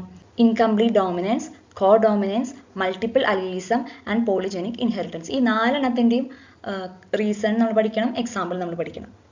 Behind the colour difference. ഇപ്പോൾ നമ്മൾ ഹ്യൂമൻ ബീയിങ്സിൻ്റെ സ്കിന്ന് നമുക്ക് ബ്ലാക്ക് ആൻഡ് വൈറ്റ് അങ്ങനെ നമുക്ക് ഒരിക്കലും പറയാൻ പറ്റില്ല, അല്ലെങ്കിൽ ഡാർക്ക് ആൻഡ് ഫെയർ അങ്ങനെ നമുക്ക് പറയാൻ പറ്റില്ല. അതിൻ്റെ ഇടയിൽ തന്നെ കുറേ different shades of skin tones നമുക്ക് നിലവിലുണ്ട്. അപ്പോൾ അതിനുള്ള കാരണങ്ങൾ എന്തൊക്കെയായിരിക്കും? എന്തൊക്കെ ഫാക്ടേഴ്സാണ് ഹ്യൂമൻ സ്കിന്നിൻ്റെ കളർ ഡിറ്റർമിൻ ചെയ്യുന്നത് നമുക്ക് നോക്കാം. അപ്പോൾ ഒന്നാമത്തെയാണ് മെലാനിൻ. ഇപ്പോൾ മെലാനിൻ എന്ന് പറയുന്ന ഒരു പിഗ്മെൻ്റ് ആണ്.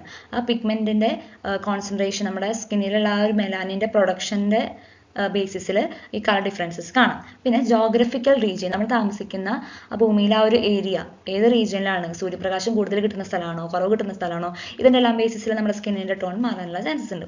പിന്നെ വരുന്നതാണ് സൺലൈറ്റ്. നമ്മൾ ഇതുമായി ജോഗ്രഫിക്കൽ റീജിയനുമായി ബന്ധപ്പെട്ട് തന്നെ നമുക്ക് പറയാൻ പറ്റുന്നതാണ് സൺലൈറ്റ് എന്തോരം നമ്മുടെ ബോഡിയിൽ വരുന്നുണ്ട് അല്ലെങ്കിൽ നമ്മൾ അബ്സോർബ് ചെയ്യുന്നുണ്ടതിനനുസരിച്ച് സ്കിന്നിൻ്റെ കളർ ടോൺ ഡിഫറൻസ് കാണും. പിന്നെ വരുന്നതാണ് ഡയറ്റ്. നമ്മൾക്ക് ന്യൂട്രീഷ്യസ് ആയിട്ട് ഫുഡ് കിട്ടുന്നുണ്ടോ, കറക്റ്റായിട്ട് എല്ലാ ന്യൂട്രിയൻസ് നമ്മുടെ ബോഡിയിലുണ്ടോ, അതൊക്കെ അനുസരിച്ച് നമ്മുടെ സ്കിന്നിൻ്റെ കളർ ഡിഫറൻസസ് കാണും. Then last is vitamin D. Vitamin ഡിയുടെ ഡിഫറൻസസും ഈ ഒരു കളർ ഡിഫറൻസിന് കാരണമാകുന്നുണ്ട്. Next, how do of spring have characters that there parents don't have. അതായത് പാരൻസിന് ഇല്ലാത്ത ചില ക്യാരക്ടേഴ്സ് കുഞ്ഞുങ്ങളിൽ കാണാനായിട്ട് സാധിക്കും. അതെന്തുകൊണ്ടാണ്? ഫോർ എക്സാമ്പിൾ പറയുകയാണെങ്കിൽ പാരൻസിന് ബ്ലാക്ക് ഐസ് ആണെങ്കിൽ ചില കുഞ്ഞുങ്ങൾക്ക് ആ പാരൻസിൻ്റെ ബ്ലാക്ക് ആണ് പക്ഷെ കുഞ്ഞിന് ബ്ലൂ ഐസ് ആയിട്ട് കാണാനായിട്ട് പറ്റും. അപ്പോൾ എന്തുകൊണ്ടാണ് അല്ലെങ്കിൽ ആ ഒരു ഡിഫറൻസ് കാണുന്നത്? അല്ലെങ്കിൽ വേറൊരു എക്സാമ്പിൾ പറയുകയാണെങ്കിൽ പാരൻസ് ആർക്കും സ്പോർട്സ് അങ്ങനെ ഇൻട്രസ്റ്റ് ഉള്ള ഒരു പാരൻ്റ് ആയിരിക്കണം എന്നില്ല. അവരുടെ ചൈൽഡ് ഭയങ്കര സ്പോർട്സിലൊക്കെ ഭയങ്കര ഇൻട്രസ്റ്റഡ് ആയിട്ടുള്ള ചൈൽഡ് ആയിരിക്കാം. അപ്പോൾ അതിനൊക്കെ കാരണം എന്തായിരിക്കാം? നമ്മൾ പറഞ്ഞു ആ ഒരു ഡിഫറൻസസ് കാണിക്കുന്നതിന് കാരണം വേരിയേഷൻസ് നമ്മൾ പറഞ്ഞു അല്ലേ. സിമിലാരിറ്റീസ് കാണിക്കുന്നത് എന്തുകൊണ്ടായിരിക്കാം? ആ ഒരു ഹെറിഡിറ്റി മെയിൻറ്റെയിൻ ചെയ്തുകൊണ്ടായിരിക്കാം. പക്ഷേ ഡിഫറൻസസ് കാണിക്കുന്നത് വേരിയേഷൻസ് വന്ന കാരണം. അപ്പോൾ നമ്മൾ പറഞ്ഞു വേരിയേഷൻസ് എന്നുള്ള ഒരു ടേം നമ്മൾ ഡിസ്കസ് ചെയ്തതാണ്. So there are mainly 2 processes which are responsible for this variation. ഈ ഒരു പാരന്റിൽ നിന്ന് കുഞ്ഞിനെ ഡിഫറെൻ്റ് ആക്കി നിർത്തുന്ന ആ ഒരു വേരിയേഷന് കാരണം മെയിനായിട്ട് നമ്മൾ 2 കാര്യങ്ങളാണ് ഡിസ്കസ് ചെയ്യുന്നത്. That is crossing over and mutation. ഇപ്പോൾ വേരിയേഷൻ റെസ്പോൺസിബിൾ ആയിട്ടുള്ള ഫസ്റ്റത്തെ പ്രോസസ്സ് എന്ന് പറയുന്നത് ക്രോസിംഗ് ഓവർ ആണ്. അപ്പോൾ ക്രോസിംഗ് ഓവർ സംഭവിക്കുന്നത് എപ്പോഴാണ്? മിയോസിസ് എന്ന ഒരു സ്റ്റേജിലാണ്, ഗാമേറ്റിന്റെ ഫോർമേഷനിലാണ് ക്രോസിംഗ് ഓവർ സംഭവിക്കുന്നത്. അപ്പോൾ ക്രോസിംഗ് ഓവറിൽ എന്താണ് ഉണ്ടാകുന്നത്? അപ്പോൾ ആദ്യം തന്നെ നമുക്ക് നോക്കുകയാണെങ്കിൽ ഈ ഒരു ഇമേജ് നോക്കിയാൽ നമ്മുടെ ഹോമോലോഗസ് ക്രോമസോംസ് വന്നിട്ടുണ്ട്. ഈ ഹോമോലോഗസ് ക്രോമസോംസിൽ ഒരു ക്രോമസോം ഫ്രം ഫാദറും ഒരു ക്രോമസോം ഫ്രം മദറാണ്. അതൊക്കെ നമ്മൾ ഫസ്റ്റത്തെ ഭാഗത്ത് നമ്മൾ ഡിസ്കസ് ചെയ്തിട്ടുള്ള ഒരു കാര്യമാണ്, നമുക്ക് സംശയമില്ല. അപ്പോൾ ഹോമോലോഗസ് ക്രോമസോമിൽ ഒരു chromosome from father and the other from mother ആണ്. ഈ ഹോമോലോഗസ് ക്രോമസോമിൽ എന്ത് സംഭവിക്കുന്നു? Pairing of homologous chromosome. അത് തന്നെ ഈ ഒരു ഹോമോലോഗസ് ക്രോമസോമിന്റെ പെയറിംഗ് സംഭവിക്കും. നെക്സ്റ്റ് എന്തുണ്ടാവുക? The point of contact of the paired chromosome is called chiasma. ഈ ക്രോമസോംസ്, ഈ ഹോമോലോഗസ് ക്രോമസോംസ് പെയറിംഗ് സംഭവിക്കുമ്പോൾ ഒരു എക്സ് ഷേപ്പ് അവിടെ ഫോം ചെയ്യും. ആ എക്സ് ഷേപ്പിനെ പറയുന്ന പേരാണ് chiasma. The chromatids break at this region and the broken segments are exchanged with each other. ഈ ക്രോസിംഗ് ഓവർ നടന്ന സ്ഥലത്തിനെയാണ് നമ്മൾ കയാസ്മ എന്ന് വിളിക്കുക. ഒരു എക്സ് ഷേപ്പിലാണ് അത് ഫോർമേഷൻ നടക്കുക. ഈ എക്സ് ഷേപ്പിൽ കയാസ്മയുടെ ആ ഒരു പോയിന്റിൽ ബ്രേക്കേജ് നടന്ന് ഒരു ക്രോമസോമിന്റെ റീജിയൻ മറ്റൊരു ക്രോമസോമിലേക്ക് അവർ അങ്ങോട്ടും ഇങ്ങോട്ടും എക്സ്ചേഞ്ച് ചെയ്യും. And the next is this exchange causes a recombination of alleles. This lead to the appearance of new traits in the offspring. അപ്പോൾ ഈ ഒരു എക്സ്ചേഞ്ച് നടക്കുമ്പോൾ എന്താണ് സംഭവിക്കുക? റീകോമ്പിനേഷൻ ഓഫ് അലീൽസ്, അലീൽസിന്റെ പുതിയ പുതിയ കോമ്പിനേഷൻസ് അവിടെ സംഭവിക്കും. And this lead to the appearance of new traits in the offspring. അപ്പോൾ പുതിയൊരു ട്രേറ്റ്സ് ആണ് ഓഫ്സ്പ്രിംഗിലേക്ക് വരിക. അതാണ് ഈ ജനറ്റിക് റീകോമ്പിനേഷൻ. ഈ സമയത്ത് എന്താ, ഈ ഒരു എക്സ്ചേഞ്ചിന്റെ സമയത്ത് അലീൽസിന്റെ റീകോമ്പിനേഷൻ നടക്കുകയും പുതിയ ട്രേറ്റ്സ് ഓഫ് സ്പ്രിംഗിൽ പ്രസന്റ് ആവുകയും ചെയ്യും. Next is mutation. എന്താണ് mutation? Mutation is a sudden heritable change in the genetic constitution of an organism. ഒരു ഓർഗാനിസത്തിന്റെ ജനറ്റിക് കോൺസ്റ്റിറ്റ്യൂഷനിൽ പെട്ടെന്ന് ഒരു ഹെറിറ്റബിൾ ചേഞ്ച്, സഡൻ ആയിട്ടൊരു ഹെറിറ്റബിൾ ചേഞ്ചസ് വരാം. ഹെറിറ്റബിൾ ചേഞ്ച് എന്ന് പറയുന്നത് എന്താണ്? ജീനിൽ വരുന്ന ആ ഒരു ചേഞ്ച് പിന്നീട് നെക്സ്റ്റ് ജനറേഷനിലേക്ക് പാസ് ചെയ്യുക, അല്ലെങ്കിൽ ആ ഒരു പാരമ്പര്യം, അത് പാരമ്പര്യമായിട്ട് ബാക്കി എല്ലാ ജനറേഷനിലേക്കും ആ ഒരു ജനറ്റിക് ചേഞ്ച് കൊണ്ടുവരിക, അല്ലെങ്കിൽ ജനറ്റിക് ചേഞ്ച് പാസ് ചെയ്യുക. അതിനെയാണ് നമ്മൾ ഹെറിറ്റബിൾ ചേഞ്ച് എന്നുകൊണ്ട് ഉദ്ദേശിക്കുന്നത്. അപ്പോൾ മ്യൂട്ടേഷൻ നമുക്ക് പറയാം. ഈ ഒരു ഇമേജ് ഇവിടെ കൊടുത്തിട്ടുണ്ട്. ഇതാണ് നമ്മുടെ ഒരു ജീനിന്റെ ഒരു പാർട്ട്, അല്ലെങ്കിൽ DNA-യുടെ ഒരു ഭാഗം, ഒരു ജീനായിട്ട് നമുക്ക് കൺസിഡർ ചെയ്യാം. ആ ഒരു ജീനിൽ നമ്മൾ പറഞ്ഞു കുറെ നൈട്രജൻ ബേസസ് ഇവിടെ പെയറിങ് നടന്നിട്ടുണ്ട്. ഇതിൽ പെട്ടെന്ന് ഒരു റേഡിയേഷൻ, UV അൾട്രാവയലറ്റ് റേഡിയേഷനോ അല്ലെങ്കിൽ എന്തെങ്കിലും എക്സ്റേസ് കാരണം, കൂടുതലായിട്ട് നമ്മൾ എക്സ്റേ ഒക്കെ നമ്മുടെ ബോഡിയിലൂടെ കടത്തി വിട്ട് കഴിഞ്ഞാൽ ചിലപ്പോൾ നമ്മുടെ ജീനിൽ എന്തെങ്കിലും ചേഞ്ചസ് വരാനുള്ള കാരണമാണ്. ചില കെമിക്കൽസ് ഒക്കെ ഈ ജീൻസിൽ ചേഞ്ചസ്, ഈ മ്യൂട്ടേഷൻ കൊണ്ടുവരും. അപ്പോൾ മ്യൂട്ടേഷൻ എന്ന് പറയുന്നതാണ് സഡൻ ചേഞ്ച് ആണ്. ആ ഒരു നൈട്രജൻ ബേസിൽ ഇപ്പോൾ നമ്മൾ പറയാം, ഇതാണ് നോർമലായിട്ട് കാണുന്ന ഒരു ജീൻ. ആ ജീനിൽ എന്ത് സംഭവിച്ചു? ഇവിടെ GGAC, ഇവിടെ എന്തായിരുന്നു? GGACT ആണ്. ഇവിടെ അതിന് പകരം മ്യൂട്ടേഷൻ സംഭവിച്ച് ടിക്ക് പകരം, തൈമിന് പകരം അവിടെ ഒരു അഡിനിനാണ് വന്നത്. അപ്പൊ നേരെ ഇവര് റിവേഴ്സായി മാറി. അപ്പൊ ഇങ്ങനെ പെട്ടെന്ന് ഒരു ചേഞ്ച് ജനറ്റിക് കോൺസ്റ്റിറ്റ്യൂഷനിൽ വരുന്നതിനെയാണ് നമ്മൾ മ്യൂട്ടേഷൻ എന്ന് പറയുക. ഈ മ്യൂട്ടേഷൻ എന്തായിരിക്കും പ്രത്യേകത? അത് ഹെറിറ്റബിൾ ചേഞ്ച് ആയിരിക്കും. നെക്സ്റ്റ് ജനറേഷനിലേക്ക് അങ്ങനെ പാസ് ചെയ്ത് പോകും. അപ്പൊ മ്യൂട്ടേഷൻ്റെ ഒരു ഇമ്പോർട്ടൻസ് എന്ന് പറയുന്നത് എന്താണ്? ഇങ്ങനെ വരുന്ന ചേഞ്ചസ് പിന്നീട് ജനറേഷനിൽ കൂടെ പാസ് ചെയ്യുമ്പോൾ പതുക്കെ നമ്മളിലുള്ള ആ ഒരു ജീനിലുള്ള വ്യത്യാസം നമ്മുടെ ജനറ്റിക്, ആ ഒരു ഹ്യൂമൻ ബീയിങ്ങിന്റെ ജനറ്റിക്സിൽ അല്ലെങ്കിൽ നമ്മുടെ പാരമ്പര്യം തന്നെ മാറി ഇങ്ങനെ ചെറിയ ചേഞ്ചസ് വന്നുകൊണ്ടേയിരിക്കും. അതാണ് മ്യൂട്ടേഷന്റെ ഇമ്പോർട്ടൻസ്. അപ്പോൾ ഈ ഒരു ചാപ്റ്റർ പഠിച്ചതിലൂടെ എങ്ങനെയൊക്കെയാണ് സിമിലാരിറ്റീസും ഡിഫറൻസസും ഓരോ ഓർഗാനിസത്തിലും കാണുന്നത് നമ്മൾ പഠിച്ചു. And Mendel's experiments reveal the basic principles of inheritance. Thus, genetics plays an important role in understanding health, evolution, and continuity of life. Here we conclude our chapter Genetics of Life. I hope all of you have understood the basic concepts of genetics, including heredity, genes, and variations. Thank you for watching, and I will see you in the next video with another interesting topic. Thank you.